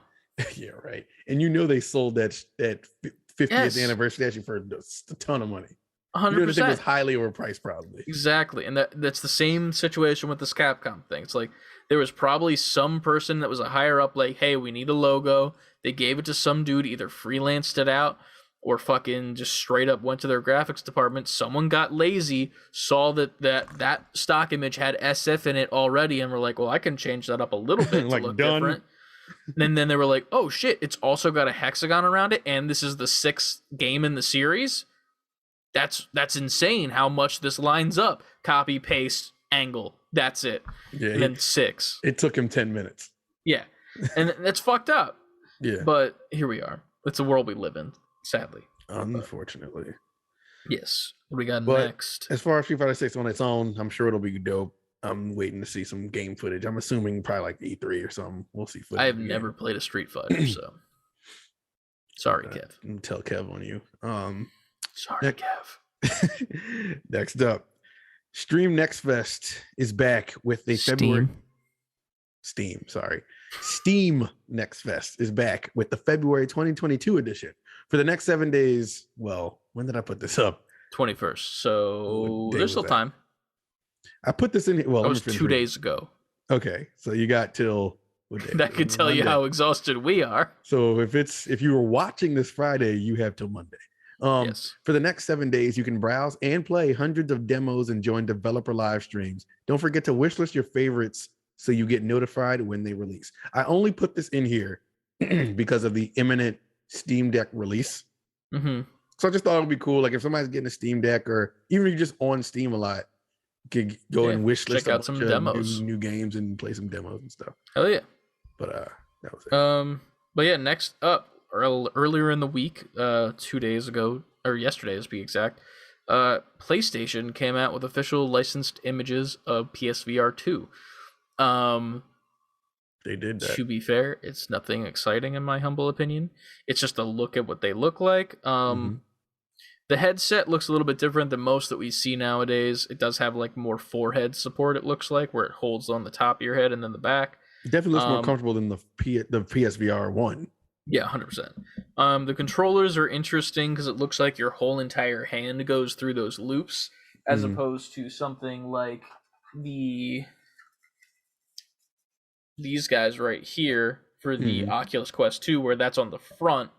This will be like your hands literally through it for some reason, which is fine. I don't think there's anything wrong with that. One discussion I had in the Discord was like, I think that they need to stop doing this shit where they put the little dangly bits at the end, because that's what it's obviously going to be. As you can tell, it looks like there's a little area at the bottom where they're going to stick out a string or something that you have to like tighten on your wrist so you don't lose your controller. I'm looking at it now. Yeah. The thing that I really want them to do is put the over the back of your hand strap in, where it like covers the back of your hand and like tightens there, because then you can open your hand completely and your controller is still there. True. It's not going to fall and then just be hanging by a string. And then John, that kindly enough brought up the fact that the Valve Index has that and posted images. I posted the image afterwards of that. There's like third-party options for like the Oculus Quest 2 and a bunch of other gaming VR controllers that you can get with that. And I feel like that needs to be what's pushed, because it's the more comfortable option, in my opinion. It's even harder to drop it with those. Exactly. And plus it feels more natural, and you could get individual fingers out of that. Right. You track individual fingers accurately, as opposed to with the Oculus Quest 2, where there's just one button, like Spider-Man-ish, where you use your middle and ring finger and then the pointer finger trigger, as opposed to this, where you can get each individual finger accurately tracked in a game. There's not many games that require that or even have the option to do that, but the games that going forward would be able to do that, that just changes the landscape entirely. For sure. So that's something that I wish to have happen soon. But yeah, PSVR 2 looking pretty cool. 2 fucking OLED screens per eye, which is a thing. It's nuts. I will not be purchasing it personally. But all the power to the people that will. What is next? Square. Okay. Square Enix is planning to develop more HD 2D remakes in the future. The responsible team, Asano, has compiled a list of Square Enix games from the SNES era and choose Live Alive as the most suitable title. Second place was ActRaiser. I only posted this because I like the fact that they actually have an initiative to keep making these HD 2D RPG remakes. Obviously, I'm always saying that I'm hoping for Chrono Trigger, but I like the fact, like, things from this era, they're actually going out of their way to bring them up for people who haven't played them or people who have and want to experience it in a different way. I like, even if you include, it's not 2D, but they had the Final Fantasy VII remake. Like, I like the fact that they're recreating these classic games in a good way too. They're not just shitting them out. Like, they're actually taking the time to go back and rework, reproduce them. Putting some thought into the shit. Yeah. I feel that. One story that we didn't talk about, and I don't think we posted about, was it was based around Nintendo. I don't know if you saw it or not. The Nintendo 3DS and Wii U stores, I believe, the online stores were shut down. We didn't talk about that, yeah. Yeah, I saw that recently online. We didn't post about it, but apparently over 1,000 digital games from those consoles have been lost forever because of it, pretty much. Which is insane for, like, preservation of games, pretty much. It completely destroys it, honestly. For a company like Nintendo, who has such, their brand is so focused on, like, kind of like nostalgia and, like, legacy, with a company with this much legacy, I don't understand why they don't care about preservation. Yeah. And when they do care about preservation, it's making you buy it all over again for a price that's probably not even worth anymore. Like, it's like, what? If you're going to do that, if you're going to take them all off, then put them all on that Switch Online thing. Yeah. Obviously, it's not a switch you can hit. It's not something that's easy, but you should have a team designated. You've been in the game long enough to do this, especially if people like Microsoft are doing that with Game Pass and all their backwards compatibility. It's like your games are even less intensive than those games. Yeah. Now, I'm not sitting here saying it's a walk in the park. Obviously, it's going to take work. But at least I feel like they shouldn't shut down the stores until they have that work done, though. Like, I agree. And to be fair, like, in theory, they could technically have that work done, and they're just waiting to put like a $60 Game Pass out for Nintendo, in theory. But, like, there's no sign of that happening because this has happened before with previous consoles and shit like that with online stores. Like, they'll just shut it down and move forward, losing so many digital games to just the ether, pretty much. And if you didn't own it, guess what? You will never own it. Right. Unless that, what's the one company that makes, like, the physical versions of games? Is it I Am 8-Bit? Maybe. But, like, they make, like, the collector's editions of popular games that were digital, never got a physical release. Yeah. But, like, that's cool and all, but they do, like, one every 3 months, as opposed to 1,000 plus games that are just gone. And here's the thing. I don't know any of the games that were taken off. I don't know any of the games that are gone now. Are any of them news or noteworthy? Maybe. But we don't know, and that's the thing. It's like, well, yeah, it's a ton of games. It's games that there were games on there that you could only play on there, and I'm saying, like, that's where this platform it was released on. Like, there was never an old version of it, and it's like, why would you just be okay with, like, those are gone? Like, sometimes, like, Nintendo is the number one company where I'll tell people, I'll advocate, like, just download the ROMs. Yeah, I don't care about them being upset at, like, how, because at this point, how can you blame the consumer for wanting to explore emulation if you're not giving them another option? You can't really. That's the sad part. And they will. Then they'll do all those cease and desist and try to send those Nintendo notes like, please stop or we'll sue you.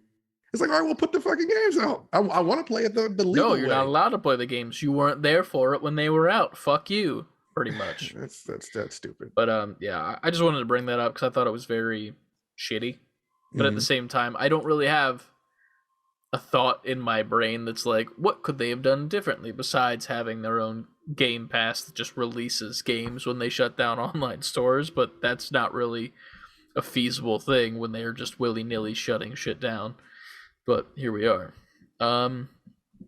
Next up, which you posted about, and this is my first time reading. Jason Schreier has a scoop in all caps. For the first time in 2 decades, Call of Duty will skip a year.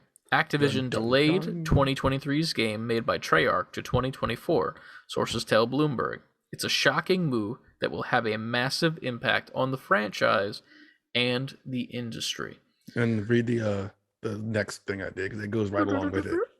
Next, a new premium Call of Duty has come out every year since 2005. Next year's offerings will include a new free-to-play game as well as content for Warzone 2 and 2022's Modern Warfare. The decision was made completely independently of Microsoft. Call of Duty Vanguard underperformed, and Activision executives have been concerned about the games cannibalizing one another, sources say. Now you're worried about them cannibalizing one another. It's very funny to me because, like, I knew that Vanguard didn't do great. Mm-hmm. And, like, it was funny when it first came out. I remember the guys from Haptic were like, are you getting it? And I'm like, no, I refuse. They're like, come on, man. Like, we want to play online, but let's play together. I'm like, no. And I just stood my ground. I was like, I'm not buying this game. I'm not buying another Call of Duty. I think I'm done with Call of Duty because it's shit now. And to be fair, like, that's... Maybe it was shit when I was in elementary school and fucking high school as well. But maybe I've grown up. Maybe that's what's happened.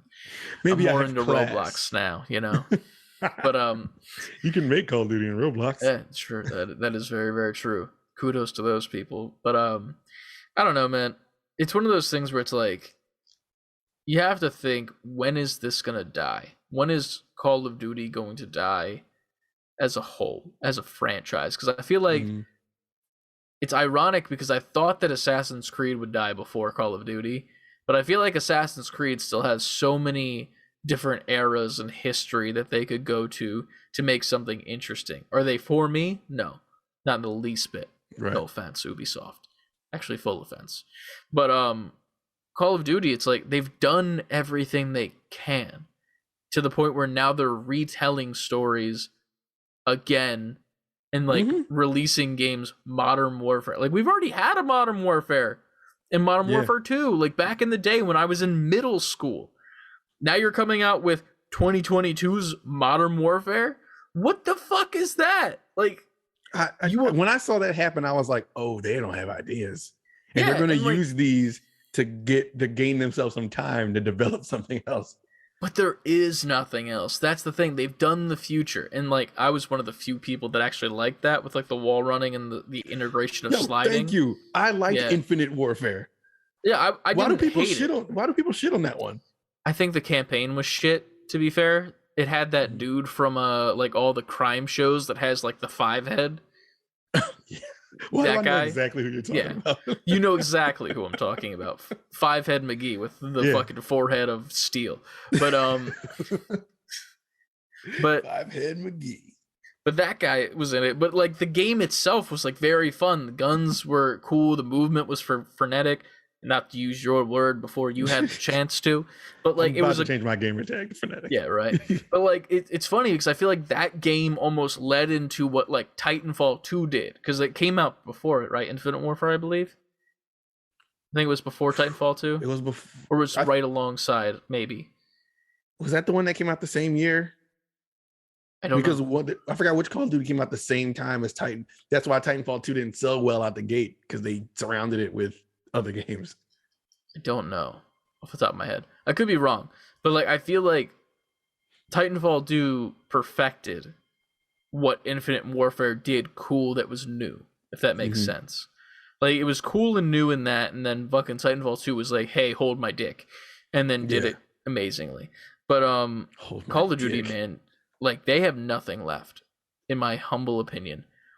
It gets to a point where it's like, how many more times do I have to shoot someone with a gun? Yeah. In gaming, like, it's not fun or interesting anymore. The storytelling is kind of lazy, to say the least. Like, it's been done to exhaustion.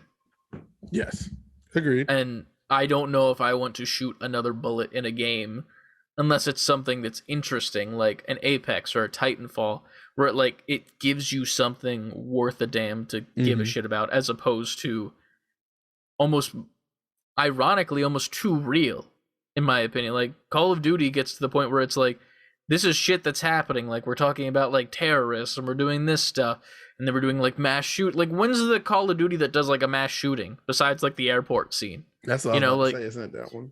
Like, there's that. When are we gonna get one that has like an actual mass shooting, like in like public, again? Do you think we're gonna get that again? Because I think that they would. I don't know. But it's one of those things where it's like, you can only do so much to the point where there's nothing left. And I think that... Go ahead. Finish your I just think that there's nothing left for them.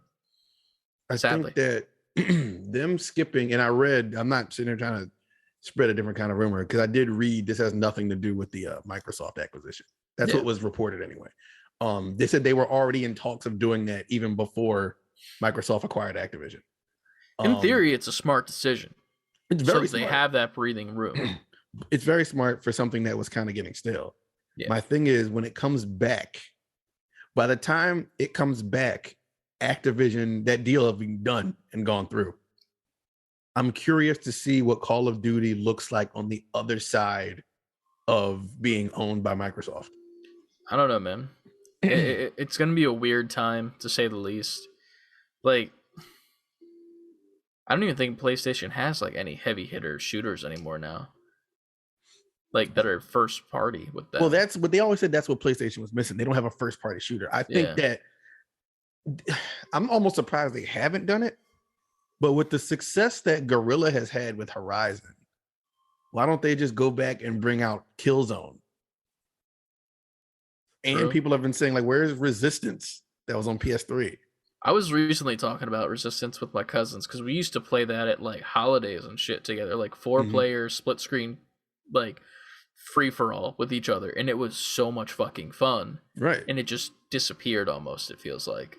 But or they own Bungie now. They can make them a first party, like outside of Destiny. You can have Bungie make you a first party shooter now.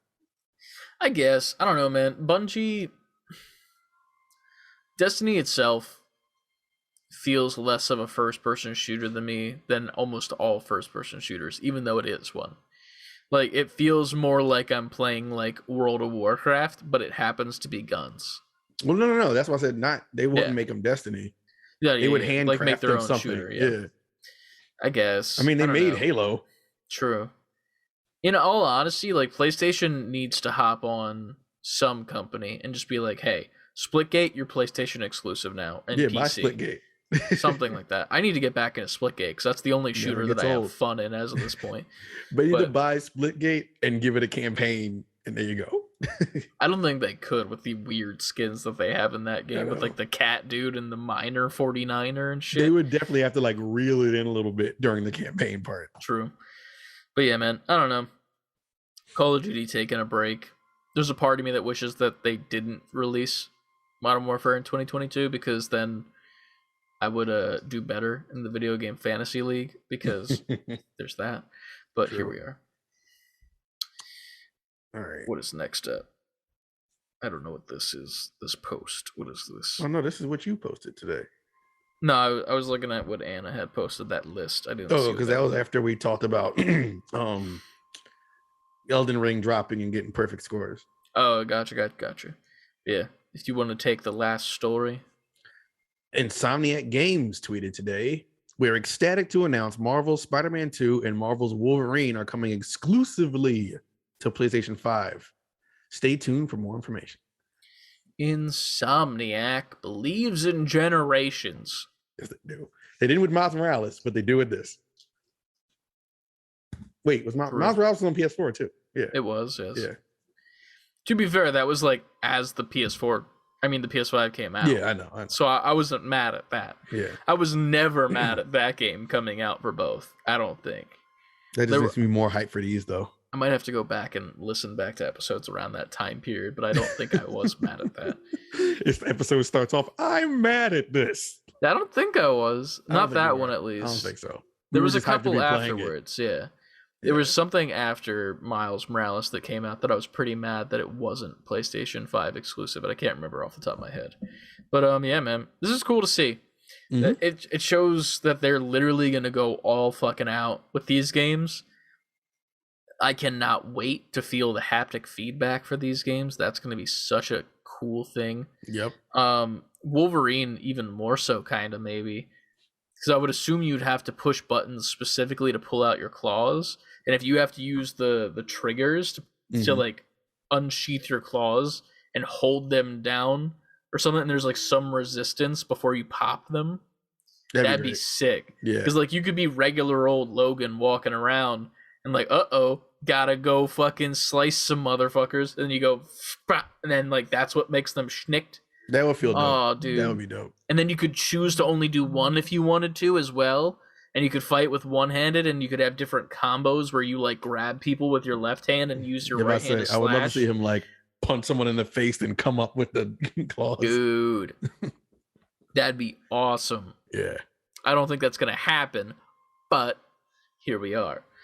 And then Spider-Man 2 obviously is going to be dope. The only thing that would make that better is if it was co-op, which they're not doing because they're assholes. I was really, really shocked when they said it wasn't. Yeah. And there's not even a mode for that? We can always hope for a game mode to be added in the future, but at the same time, I understand why it doesn't need it. Because it's I feel like Spider-Man was the perfect superhero game ever. Like, it was the number one ever made superhero game. And they perfected it. They really don't need to do much more to make it better. Just tell more stories, in my humble opinion. So, yeah. I just want more of the same, to say the least. I'm down. But I'm down for a little new as well. So, hell yeah. Yeah, man. That's our news section of the podcast. If there's anything we missed, tell us in our Discord server in the gaming news section, and then we'll come around next week. Well, probably not next week, because next week is going to be our live on February 27th. Yes, that. So if you want to watch the podcast recorded live, you can watch it on twitch.tv/save-the-letter-B-number-before-quitting, where we're going to bring on some of the people that are our collector's edition supporters over on patreon.com/save-the-letter-B-more-before-quitting, in which we're going to have each of them come on and in the question section, pull some questions from them. They get to answer what they think, and then we also get to talk to them just in general. So, yeah. Yep. But real quick. Yes. Hold that. I got to take something upstairs. Sweet, because I have to pee so bad. All right, then we'll jump into the questions. And you know me, so I haven't eaten. God damn it. Well, how about this? When we're done this, go get food and then edit while eating food. How about that? We'll see. Because now I'm at the computer, so it's like I want to like just get it all done on the computer. I feel that, but like you gotta eat. You know? I'm gonna eat. Yeah, like 2 a.m. while you're playing Horizon. Till 4 in the morning, and then wake up to go to work in an hour from then. Listen, I can't fuck around with Aloy tonight, man. She be keeping me up all night. City. Aloy be keeping me up all night and shit. You know, I gotta be like, nah, not tonight, girl. I gotta go to bed. You don't want to go to her Forbidden West. Forbidden South, though. I'll go there. Hell yeah! All right.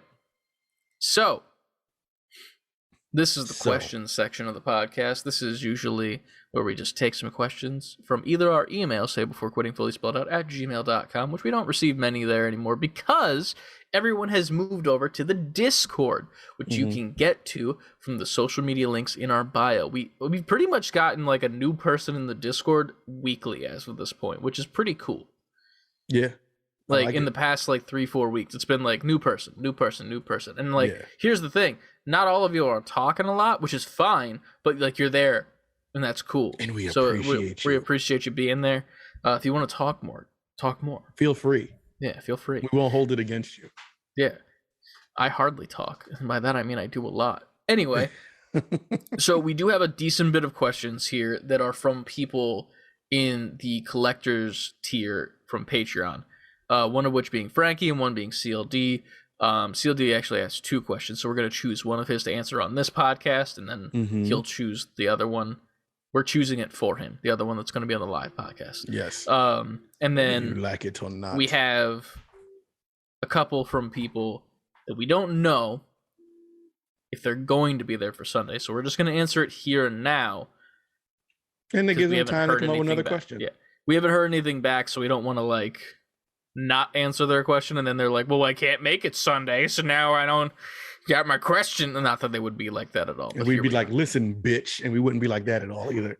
Exactly. None of this would have happened the way that we described it. But starting off, as usual, the frequent flyer of the question section of the podcast. Uniguff, Lucas, what game should every gamer play through in their life at least once?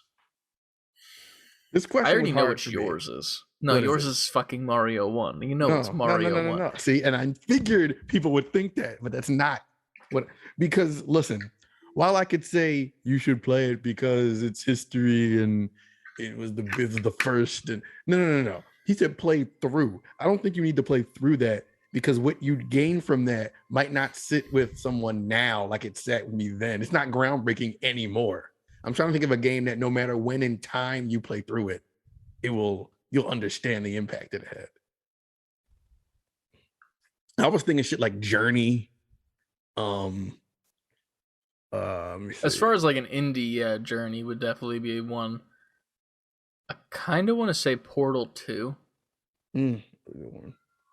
Because I feel like Portal 2 really opened the world of Portal from the first game. Like the first game definitely had like the overarching themes and tones of like what the fuck's going on here. But Portal 2 really dives into it and gives you that first-hand experience of like what the behind the scenes of Aperture Laboratories is and what's gone wrong and why you're trying to escape it. And not only the fact of the main single-player campaign, but also the co-op mode as well. So like, not only are you playing through it for this great single-player campaign that just has so many great payoffs, such great dialogue and performances from almost all of the actors in it, you're also getting this really great side story that is technically happening simultaneously as the single-player story that you can play through with a friend. And that right there is worth all the money in the world to me, because that's such a fucking cool experience. I remember playing that back when it first came out, playing the single player of it, and I was like, this is fucking great.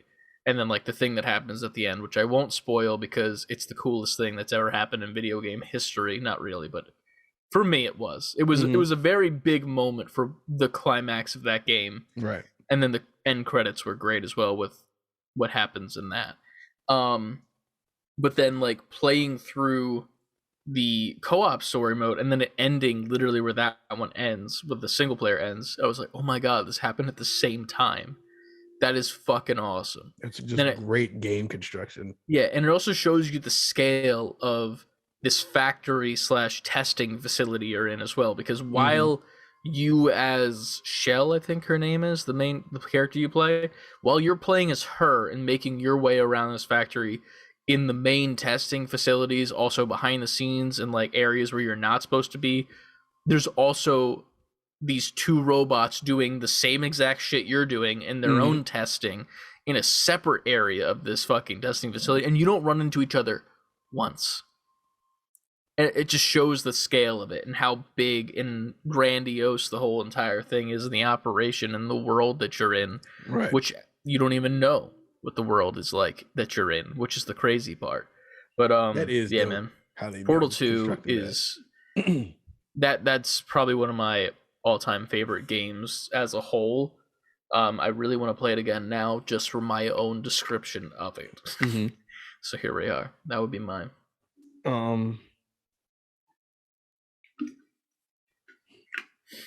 It's hard for me to not say a game from, I mean, well, Portal 2 is from our past too, but like from like that was instrumental in kind of setting the table, because I want to say Mario 64, but I don't think Mario 64 holds up now that there's like modern Mario games. True. It won't seem as impressive anymore, but it's hard because it's hard to recapture seeing that for the first time. I'd say like Ocarina of Time. I feel like everyone, huh? I've never played it. It's one of those games where it won't seem like I said, Mario 64. We've gotten Breath of the Wild. We've gotten Zelda games that came after that. They're probably now arguably better than that.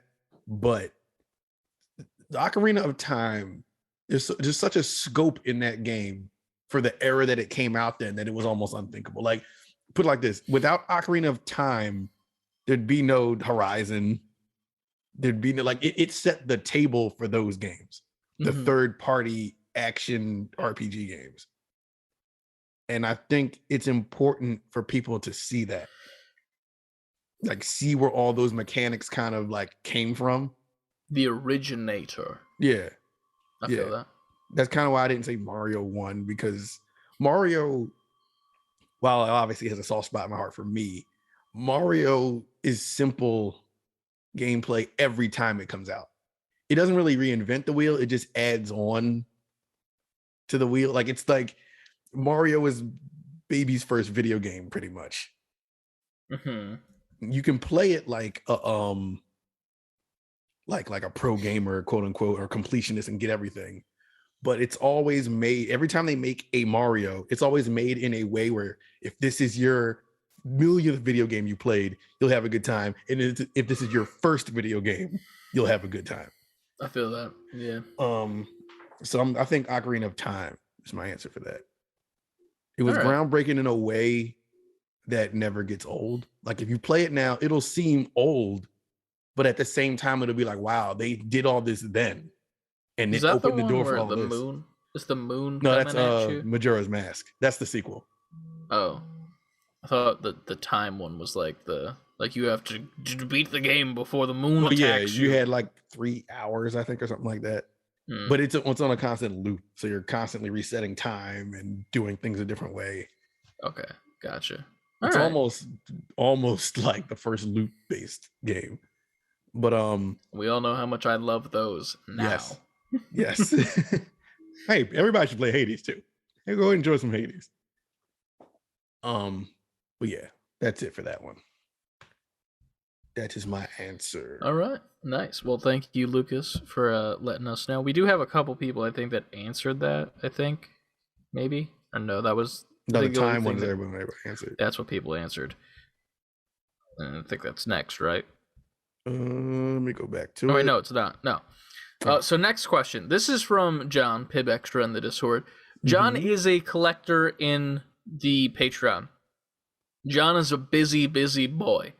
He did not respond whether or not he wants us to hold his question for this Sunday or if he's even going to be there this Sunday. So what we're going to do is we're going to answer it here. And since John is a busy boy / smart boy, he can think of a new question. Plus, I think I'll see him on Saturday anyway, so I can ask him in person. There you go. If he doesn't get a chance to listen to the episode as well. So there's that. But yeah.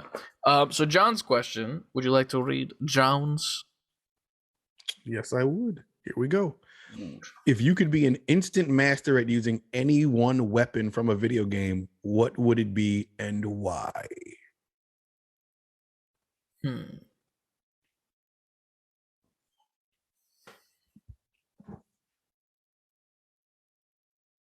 I don't know from which video game that I'm going to choose it from. Maybe Halo Infinite because it's the latest one, but grappling hook. I was thinking that, but I want to one-up you and say web shooters. Because I'm a master at it. Did that originate in a video game, though? It doesn't say that it originated in a video game. It's a weapon from a video game. Okay. And it is a weapon, but also a traversal device, like your grappling hook. If I had to choose one that's from a video game. Some variation of a web shooter, but it's not the web shooter. Like those stick games on Newgrounds where you like click on it to like those things. I don't know. Just because like I don't know if I'd want any weapons. Because like the cliche answer is like a sword of sorts, but at the same time, like I'm thinking of my life right now. Like, when would I use that sword in the way that they need to use that sword? Yeah. I mean, not that I would have to use a grappling hook, but I think it would just be funny to be like, all right, guys, I'm going home. Like, I'm just gone into the air. Is a weapon of like an object that is not a part of you, would you say? It doesn't have to be. Or is something that you use as a weapon considered a weapon? Something you use as a weapon considered. Because if I was... So the powers from Infamous. That's weapons. I guess you have powers. It's technically a weapon. I feel like I'm cheating. I feel like I'm cheating now. No, sorry, John, I'm cheating on you. I'm cheating on you. Because if I was fucking Mega Man, I had an arm cannon. It's a part of me, though. But here's the thing: it wasn't a part of you at birth. Like, that was added to Mega Man. Yeah, no, but that's his character. Yes, but you don't play with the boy. You just play with Mega Man. True, but the guy in Infamous gets his powers from like things that happen, as opposed to like, you know, like it's not a thing. I feel like I'm cheating. Like, this is definitely cheating. Because like my first answer is technically okay. My second answer is probably not okay. I was gonna let you rock with the web shooters. I couldn't let myself rock with the web shooters because you brought it up, and I was like, no, I can't. Because now you brought up that Spider-Man didn't exist in a video game before anything else. Sorry, Stan Lee didn't invent Pixels. The movie with Adam Sandler. I'm so glad he didn't invent that. Yeah, right. I'd be disappointed. I hate that I'm gonna say. So I'm looking around my room. I'm gonna paint the picture for you here. I'm looking around at all the things I have because I have things. I have a lot of things, as you can see. You're a thing man. Looking up. I'm a thing man, definitely. Thing man. And I look up to this shelf that I have over here, which has like my miscellaneous shit. And it has like wrestling figures, my Invincible figures, Red Hood, Rick and Morty, Ace Ventura. And then it has like a setup of Spider-Man and his amazing friends. And for some reason, recently I was cleaning my room up, and I found this thing that I have that I got from a 2-pack of a figure. One, it was like Disney's Hercules, so like that's over there. But it came with Heartless from Kingdom Hearts. Oh no! I feel like the Keyblade is like that. That's a... If I mastered that, though, like if I'm a master of the Keyblade, that in and of itself is like, holy shit. Like, I'm a master swordsman, technically, even though it's a baton, and I will fight that till the end of the day. Blade is in the name. Exactly. But it's not. It's a baton. It's key baton. He didn't say key baton. It says key blade. It's a key blade, but guess what? Not. That's it. Fine. Guess what? Not. End sentence, period. Print it. All right, now you got it. Get me pictures of Spider-Man. Get me pictures of Spider-Man. But yeah, the Keyblade would be dope because I could shoot fireballs from it because you could be like, fireball! And then like I could do electricity from the gods above. And then I could also just open any door that I fucking want. When would you use this in real life? I could open any door that I fucking want. In life, would you metaphorically, shoot people with fire and electric and all that shit and ice. When bitches don't keep their lips sealed and they start chatting about stuff that they heard in the intro of the pod, then I'll fucking shoot them with the fireball. That's what I'll fucking use it for. You're gonna get there and they're gonna be like, so we've heard that you might be threatening people. Oh yeah, with magical fireballs from a key blade that is a rod. Thank you for writing that down in this report, you fucking idiot. Then the cops are going to walk up like, that's all we needed to hear. Let's go. Yeah, exactly. He has the Keyblade, get him. And then they all just turn into fucking Heartless and like start twitching and shit. Still put you in the back of a car, still drive away. It's fine. Take me away. But no, I feel like the Keyblade is the obvious answer here. In theory... I was gonna say, I could go all the Disney worlds, but like that's not what takes him to the Disney world. It's the gummy ship that does that. So like, I didn't say it, but yeah. If I can't have web shooters from Spider-Man, and I can't, what was the powers from Invincible, which I was letting you have that weapon, too. I'm giving multiple answers. I'm showing my work. This is how this works. Multiple choice. If you highlight 3 bubbles on a test, then the teacher has to ask you which one is right. And sometimes that teacher is nice, and they'll just be like, "Are you sure you want to pick that one of the 3 that you chose?" And then you'll be like, "Well, no. What about this one?" And they're like, "Maybe that one." Teacher called you baby in class? Maybe. I said maybe. I thought you said maybe. Baby that one, because that makes more sense. Oh man. But yes, those are my Keyblade. Fuck it. I'm not a Kingdom Hearts mark, but like I guess it's Keyblade. So yeah, next up we have CLD. CLD sent us 2 questions to the Discord. He answered one of them. Mm-hmm. Which is why we're going to read his answer from that question and other people's responses to that question. And then his other question, if he'd like to use that one for the live one, he can choose to use a different one if he'd like. But so we're going to go with from CLD, Koba Darkness on the Discord. On your primary system, what game have you put the most time into? That would be, that's why I have it right here in front of me. I did not do that, so I'm really glad that I have time. Oh, Jesus Christ. Oh, Jesus Christ. Yes, oh, Jesus Christ. I put 700 hours in. It's my favorite. Best game. Where is it? How give you see hours played on PlayStation. I'll give you 3 guesses as to what's number 1. Breath of the Wild or Mario Odyssey. And then, actually... Maybe Smash. Thank you. I was like, no, either. Like, well, I know that you put a lot of time in Breath of the Wild because you did everything. That Breath of the Wild, I got 150. Mario Odyssey, I have 115. Smash Brothers Ultimate, I have 230. That is probably the most. That is. I don't know if there's a way to see game hours on PlayStation. Like your most hours. Is that a thing somewhere? Maybe. I don't know. I just knew my most hours wouldn't be on that system, so I didn't check. 1 second. I'm hoping that my screen doesn't cover your face. Because I'm opening Steam real quick. Sorry, I have to open Steam to see my Steam hours. Here's the thing. Weemy. Steamy Weemy. Jesus Christ. I didn't say Jesus Christ. He's not part of this conversation. Not anymore after you said Steamy Weemy.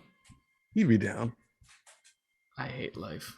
Give me 1 second. Let me drop down back to games. I had software on. I think it might be. Bitch, I might be. Yep. Wait, how much did you have for Smash again? 230. 230? Mm-hmm. Oh, I thought that mine was low. So, Counter-Strike Global Offensive on Steam. Oh boy. Love this game. I haven't played it in a while. Would you like to take a guess as to how many hours I have in this game? The last time I played, I'm going to give you a couple informations. Ready? Last time I played it was March 25th, 2020. I have 139 out of 167 achievements.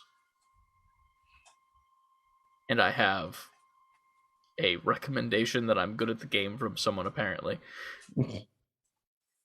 How many hours do you think I have? 512. 512. Mm-hmm.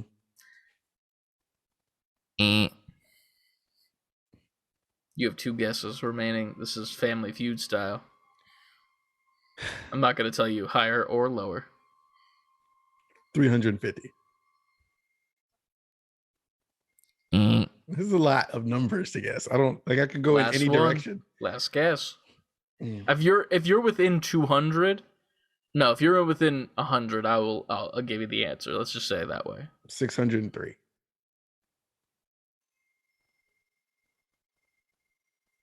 Is that your final answer? Yeah, that's my final answer. All right. I have a total of 994.6 hours Chris, we're gonna get you some women. All right, we're gonna hit these streets. It's like, no, I'm just playing. But you know what? I'm not surprised by that at all. I played this game religiously. Next up might be Rocket League with 682.5 hours on Steam. That's not including my console hours, which is probably an additional 200. I have a problem. How much? Well, I guess you can't check right now. I was about to ask about Apex. I could check it on my PlayStation. Give me 1 second. On PC, I've played 5 hours, but give me 1 second to check on here. There should be a way to check, right, on the PS app? I guess. I don't know. I've never checked it on there. All right. After much deliberation, on Apex Legends on the PlayStation, I have played a total of 901 hours. That changes the lineup a little bit. Yeah. A little bit less than CSGO, but it's almost there. Here's the thing. Haven't played Apex in months. I want to play again, but I don't. So. Yeah. So there you have it. There's a new game mode, and I want to try it like legitimately with like an actual squad, but I'm also like, I don't, because I know I'm not going to have a good time. And it's fine. But at the same time, I need to play first-person shooters again. I'm the shooter guy of the channel. You are the guy who shoots. Shoots and scoots. That's what I do. But yeah. So that's what I would say. My number one game is Counter-Strike Global Offensive at 995.6, I think it was. So pretty up there. You got to play another 4.4 hours just to get that even 1,000. I would love to play Counter-Strike Global Offensive again, but I don't think anybody would download that game and play it with me, and I don't want to play alone. I'll do it. No, never played that game in my life. You won't. You will not play that game. I will tell you right now, you will not play that game. Plus, it's also annoying because you have to get to like level 10, which is a struggle to even get to the actual game that you see at like esports and shit, which is the competitive game mode. You have to play like Arms Race, which is gun game, and that's it. Like you have to use that to level up a shit ton, and it's really annoying. But take your word for it then. Yeah. So yeah, that's what that's my most. Everyone else in the Discord also responded. Well, a decent bit of people did. According to CLD's PS5, Assassin's Creed 4 has a total of 242 hours. He says, I don't even remember playing that long. I think I have a problem because people are saying like 300 and 200 is a lot, and I have 900, and I feel like I didn't play that game enough. Yeah, you killing shit, I have 900 in both Apex and in fucking CSGO. You're a fucking pro gamer, my man. I don't think so. Pro gamer, dog. Just because you play a lot doesn't mean that you're good at it. You're 900 something hours good. You can't not be good after that. What's the number that's like your how many hours to perfect, be like an expert in something? What's the phrase? About the 10,000 hours thing? That's what it is. It's 10,000 hours. That's what it is. Okay, I'm a little bit far away from that. I'm at like almost 110. I don't think that has to do with video games. Maybe not. Maybe it does. Like I'm sure streamers are better. I'm sure throughout my life I've acquired 10,000 hours of video games, but not in a specific video game. Well, hell, not in a single one. That's the someone thing. Out here has. That's the thing. Insane. There's people that have played like streamers and shit who play only Warzone, and like in theory they're doing 8 hours a day for how many years playing Warzone now? My thing with that shit adds up. Video, like you don't need 10,000 hours in a specific game to be good at it. But that's a lot of fucking hours. It's almost like if you put 10,000 hours in what's still bad, the hell were you doing after the first like 100, 200 hours? True. I did the math just for shits and giggles.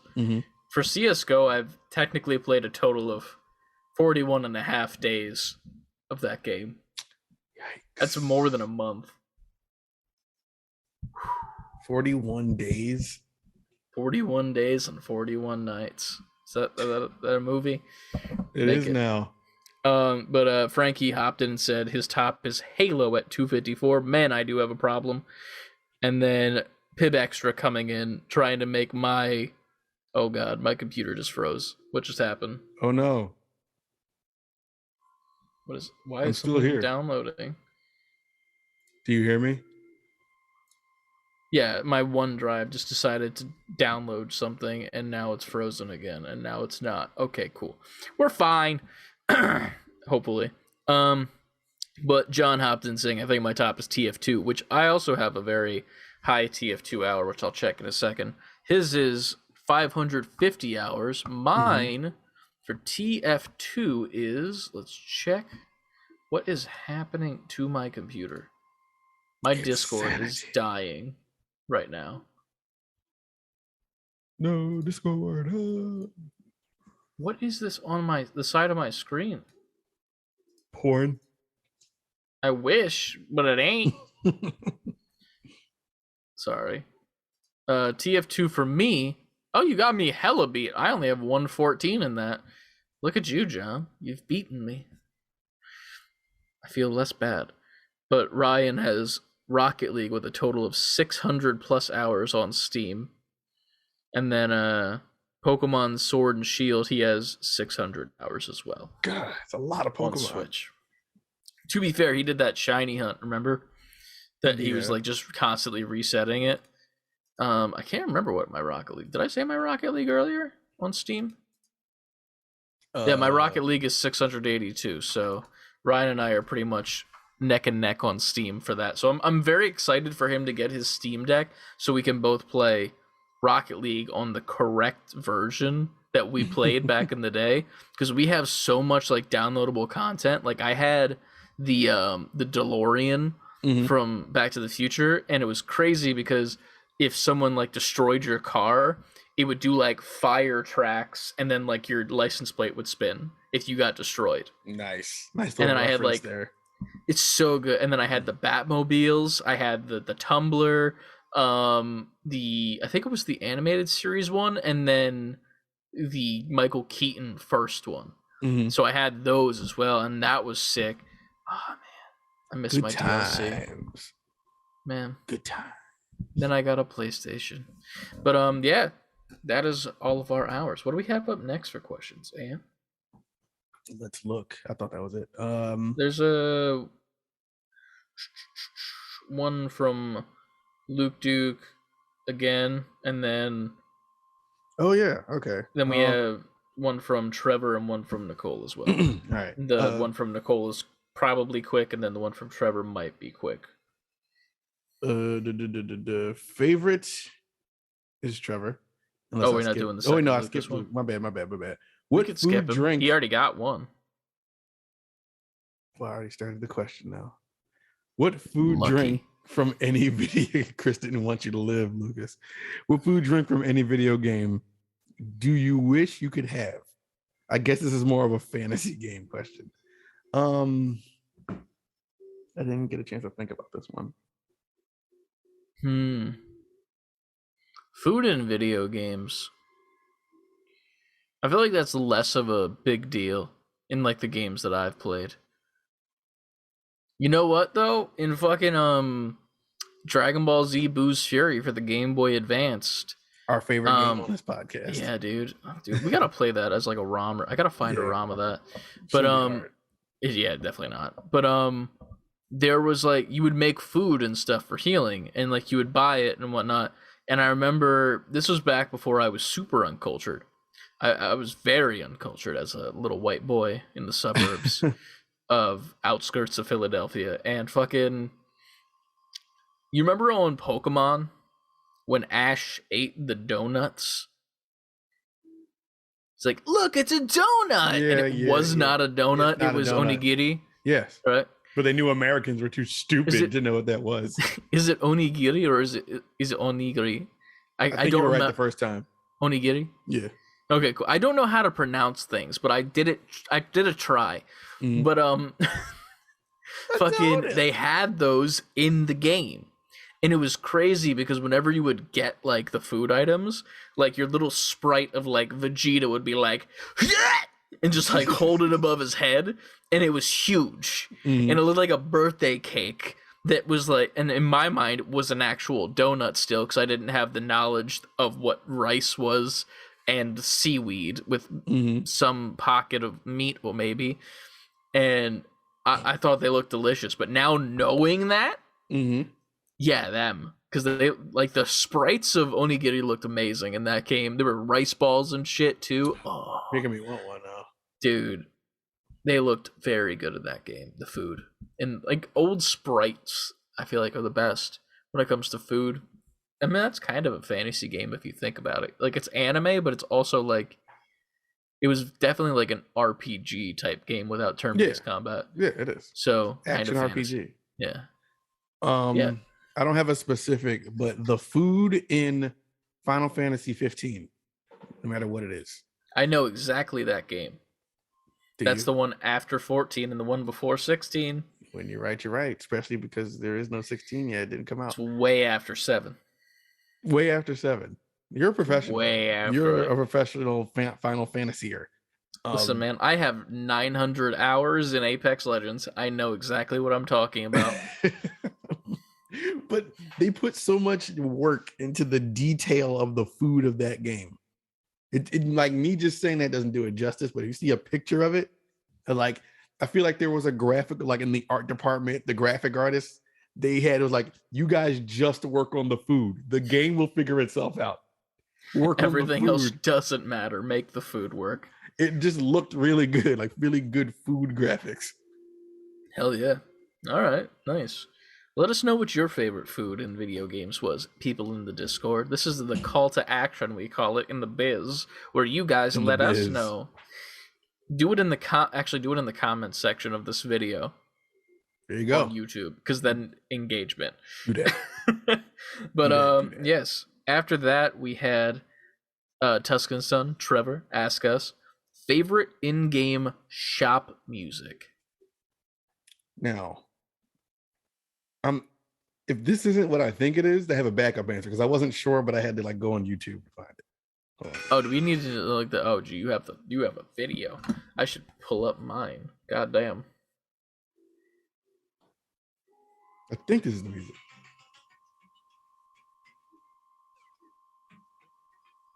It's the shop music from Scott Pilgrim vs. the World, the game.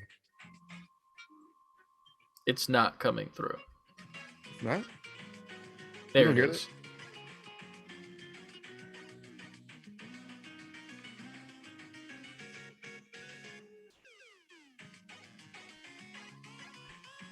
Yeah.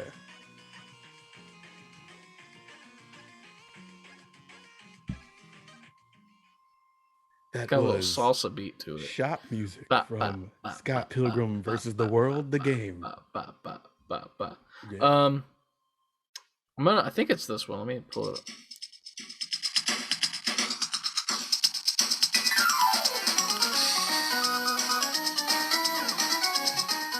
What game is this? This is from Pokemon Ruby and Sapphire, the Pokemart theme. That's pretty damn good. I didn't play that. Fucking hi-hat in the background. Yeah.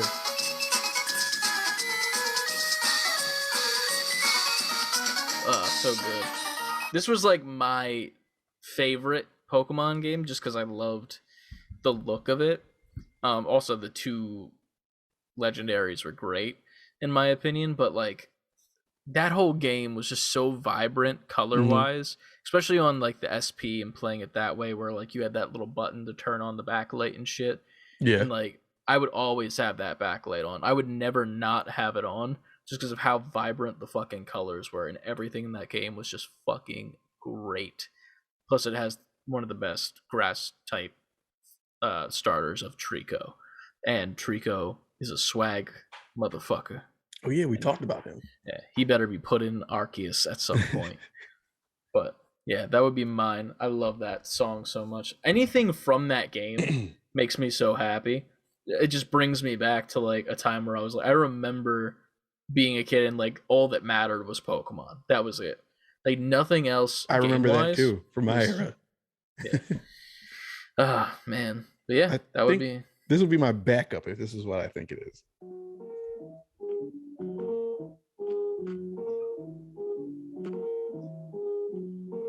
I thought it was gonna drop right there, but it didn't. That's pretty much it on that loop. It's not like special that much. But is it supposed to be like creepy sounding? Yes, it's like a little like a witch's like fortune teller's hut in Link to the Past for Super Nintendo. I like how I could get the theme just from the sound of it. That's always when you can tell it's a good like track, is when you can get the overall ambience from it. Especially that one where it's like what was the graphics on Link to the Past? Was that like it was a 16-bit game, and like I could feel scared the in creepiness. That song. I could feel there was an eeriness in the air, and there was, because it was witchy. It was but Nintendo, I will give them that. They're very good at painting the picture musically in their games. 100%. I think we only had one person answer that question. I think no, actually we had two people. So Anna responded saying that her top is Animal Crossing. I've never played an Animal Crossing.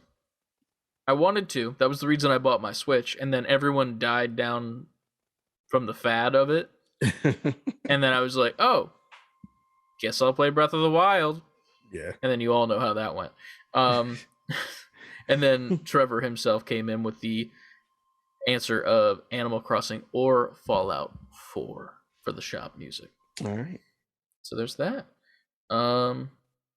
Actually, that could also be for the game time. I don't know if that's the music for the shop music. I don't know if his answer is in regards to the shop music or if it's in regards to the most hours played. Because it could go with both, I think. It could. I'm going to assume it's shop music. But we're going to guess and say maybe. Maybe it's both at the same time. Yeah, it could be at the same time. Yeah. But the last question is, what is your favorite Save Before Quitting episode from XOXO Yuki Nicole in the Discord? Do you have a favorite episode? It's so hard. I mean, they're all our babies. But what? Our episodes. We love them all equally. It was just a weird way you said it. It was like smooth jazz in the morning, like, welcome on your way to work. We're all your babies. We're gonna tickle your ears with these keys. Whoa, I don't know what you do to babies, but I'm talking about jazz music. Sure you are. I'm just gonna flip this on you. What do you mean sure you are? You can listen back. While you're talking about babies, I'm talking about jazz music. Y'all hear this guy? What the fuck? He's just gonna mute my part and just be like, fucking tickle ears, that's it. But tickle his rears. Show ends. Kill me. I don't know what my favorite episode is. It's hard. It's really hard to. Well, it's hard first and foremost because we forget what we said in every episode after we record it. Do you have a favorite title we've used at least? One I always go back to in my head is Sugar Mouth. I feel like that was just. I was gonna say Sugar Mouth. Sugar Mouth is the one, yo. Dude, Sugar Mouth was. Sugar Mouth was good. I remember after we released Sugar Mouth, we said Sugar Mouth so much for like weeks on end after we made that the title. And like in theory, I think that was like a very quick conversation in the podcast where I was like, you ever get Sugar Mouth where like you have something sweet and then your mouth just has like this sugary like glaze on it, and that was it. And we said it sounds like that's what like a pimp would call his hose. Like, come here, Sugar Mouth. With consent. If she wanted to be called Sugar Mouth, if she's called a hoe. It was a very weird time to say the least. But yeah, dude, Sugar Mouth was dope. That episode was half off the rails. Yeah. I think that was before the first Off the Rails. Off the Rails is also just great in general. Yeah. Because whenever we don't talk about video games, I feel like we're easier to flow with. Like, obviously we can get serious and talk about shit if we want to. Like, as you can see, we did that before all of this.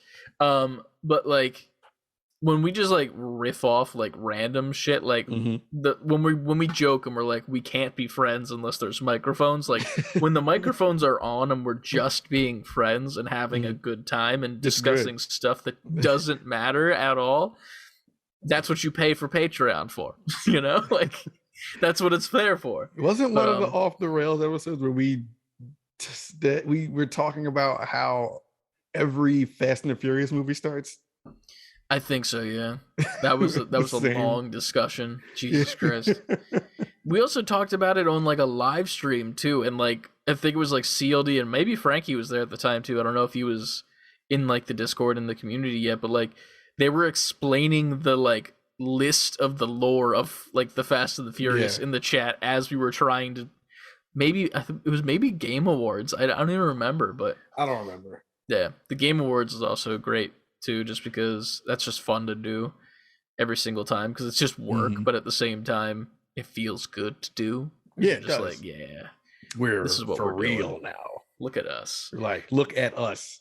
It's funny. Let me see if I can find it because it was in here. I had it here, I think. What you got, Chris? Just yeah.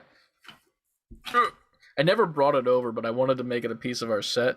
But it's the official Game Awards badge that we got from Mr. Keeley himself. Late. Yeah. After the awards. Yeah, we were supposed to get 2. Guess what? Only got this one. So there's that. I'll bring it for the next episode that we're in person. All right. It'll be a set piece, and we'll put it in the background for us or some shit. Do you remember? Not remember. I'm tripping. Did you remember? Did you see the email? We never talked about it. How PAX denied us. I did see it. I mean, I was kind of prepared for that, but at the same time, yeah, I didn't want to be like a dick up about it, but I was like, I kind of expected it. Yeah, so did I. I was like, I don't think we're going to be accepted as media just yet. Like, we could definitely go. Actually, when is it again? April. Yeah, like when it around my birthday. It was like my birthday weekend, like 23rd. So end of April, right? Yeah. Okay, cool. So then maybe we could still do it. I don't know if we can, but he will also probably be a lot busier around that time too. But I mean, nah, I'm always busy. Just leave them, just leave them there, fend for themselves. The other one won't be here yet. We're good. The other one won't be here yet. Jesus Christ. Oh man, but no, I mean, if we go, that'd be cool. At the same time, it's one of those things where it's like, if we go to PAX East, we're gonna have to be like content machines. Yeah, and like we're gonna have to like live stream there. We're gonna have to fucking edit videos the day of. We're gonna have to go to panels. We're gonna have to see what's on the floor. We're gonna have to try to not spend too much money, which I have a problem with already. Plus, if we do go, I'm going the week prior to it, I think, to Disney with my family. So it's like I'm going there. I'm going to Florida to go do that.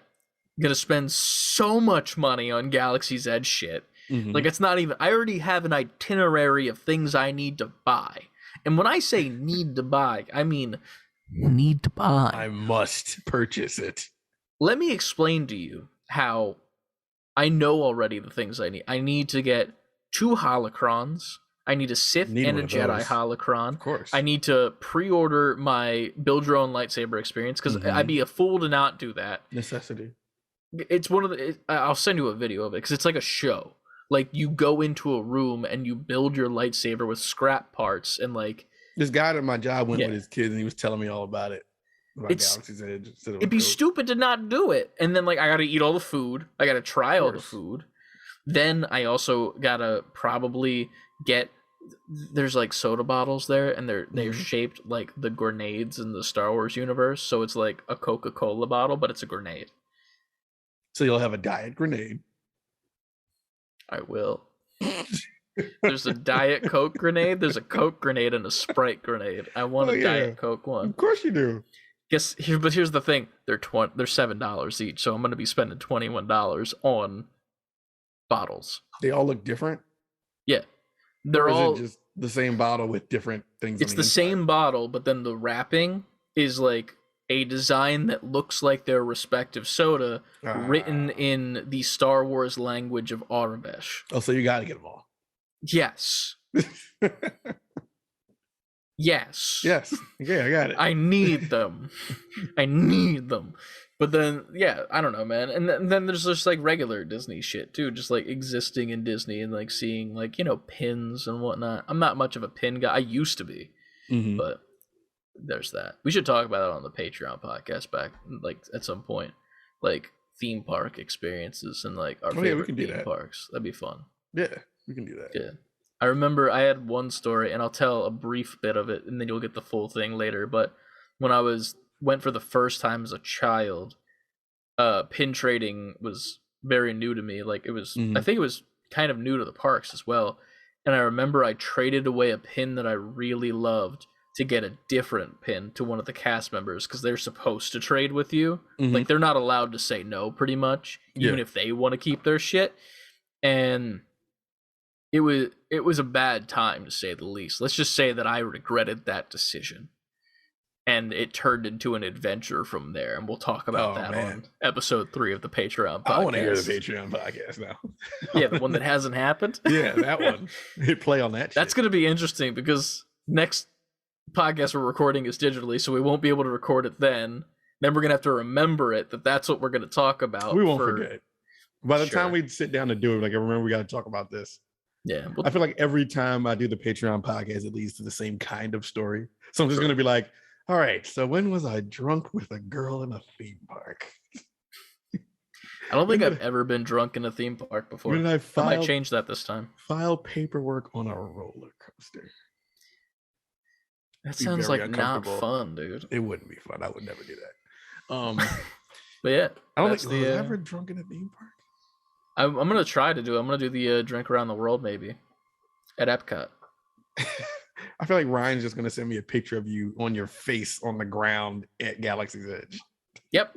Surrounded by merchandise. It's funny because like there's a part of me that's like I'm going to Disney. I need to make content. You know, like we need to make I need to make some sort of content out of this. And I was like, I should just live stream from the Save Before Quitting account and then like farm fucking views because at Disney, and then people will be like, oh, this is cool, this guy's at Disney, also this is a video game channel, I like video games, then stick around and follow, and we're just gonna farm that shit. I mean, it'll work because all 1.7 million of those people came to that Star Wars video. That's true. You should comment in there and be like, you want to see more Star Wars? Watch this video. It'll just get drowned with the millions of comments that are about arguing it's High Republic, it's Old Republic, or fucking people thinking we're actually like dead serious. Yeah, he didn't even know. He just wanted attention. Yeah, he thinks he's funny. Like, what the fuck are you talking about? Fight bad, me. Fucking bad, dude. But yeah, that's another episode of the Save Before Quitting podcast. A little bit of a longer episode for this week because you guys showed the fuck up and we in the question section, and there was a little bit of news this week that was actually needed to be talked about, and Horizon came the fuck out, and we both want to play that. So we're gonna go for now. Make sure you follow us on all platforms at Say the Letter B, the number 4 Quitting, Twitter, Instagram, TikTok, Twitch, and over on YouTube for the video version of the podcast. What he said. And also go to our website, savebeforequitting.com, to pick up some merchandise like the hat that Ant is wearing. We got some t-shirt options. We got to work on a new design because we haven't had a sale in a little bit of time because people have already gotten what they want to get. So we got to think of something new. If y'all got some ideas, I know y'all want a titty t-shirt, but I don't think I can do that. You can, like, if you should just take, I feel like we said this or somebody said this. Yeah, someone said like Twitter, Instagram, TikTok, Twitch, and YouTube, and then like put like the at the top, and then it says titty down like the side. No, I was gonna say make each of the first letters of titty the logo for that social media. So it's the Twitter. Well, there's no T in the Twitter logo. It's a bird. There's an old Twitter one where it's like the curved T. True. But then Instagram doesn't have an I, and then TikTok doesn't have a T. Yeah, what the fuck am I talking about? Yeah. Never mind. Do the rest of the outro. TikTok's logo is literally a lowercase b that's backwards, but it's actually a music note with a little tail. I just here we are. But go to our Patreon, subscribe to that at either the deluxe or collector's edition to be able to access the 2 episodes that we have so far of the Patreon podcast. Both are unlisted links that you can get access to via either YouTube, and we'll eventually gonna just upload them to Patreon as a video itself, just so that they're there. But just so you all know that are already in the Patreon. And then also, if you're in that collector's tier, you get the option of being on the podcast once a month live over on twitch.tv/savebeforequitting. This first one is happening this Sunday, the 27th, Sunday, 4 and 7. Yeah. Start time. Actual time will be revealed. Actual time will be revealed probably Sunday, hopefully morning. Yes. Maybe. Yeah. Well, yeah. I'll try to make sure of it. And pending. I'm free always because I don't do anything. But yes, we're gonna have some people on live. Any of the NGPs that want to come on and talk and ask their own questions and give their own feedback on things that they want to talk about. It doesn't have to even be a question. If you specifically want to talk about Horizon, guess what? We're talking about Horizon. Yep. If you want to talk about specifically what food and video games that you like, we're talking about that. Or if you want to talk about taxes. That's for the Patreon, so we're not doing that. Patreon people know what that means. Yes. But either way, we'll see you next week. We'll see you Sunday. Live. That's all I have to say. I'm tired. I want to go to bed. Yeah, I need to mix this, eat, shower, and go to bed. I'll be to bed like 1:30.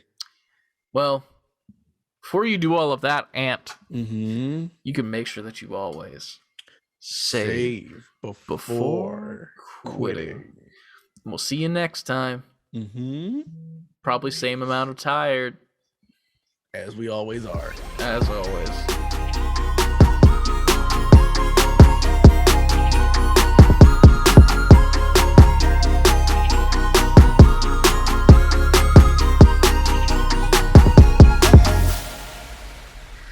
Oh, man. Now that that's over, Aloy trying to keep me up all night. She want me to play with her. You know what I'm saying?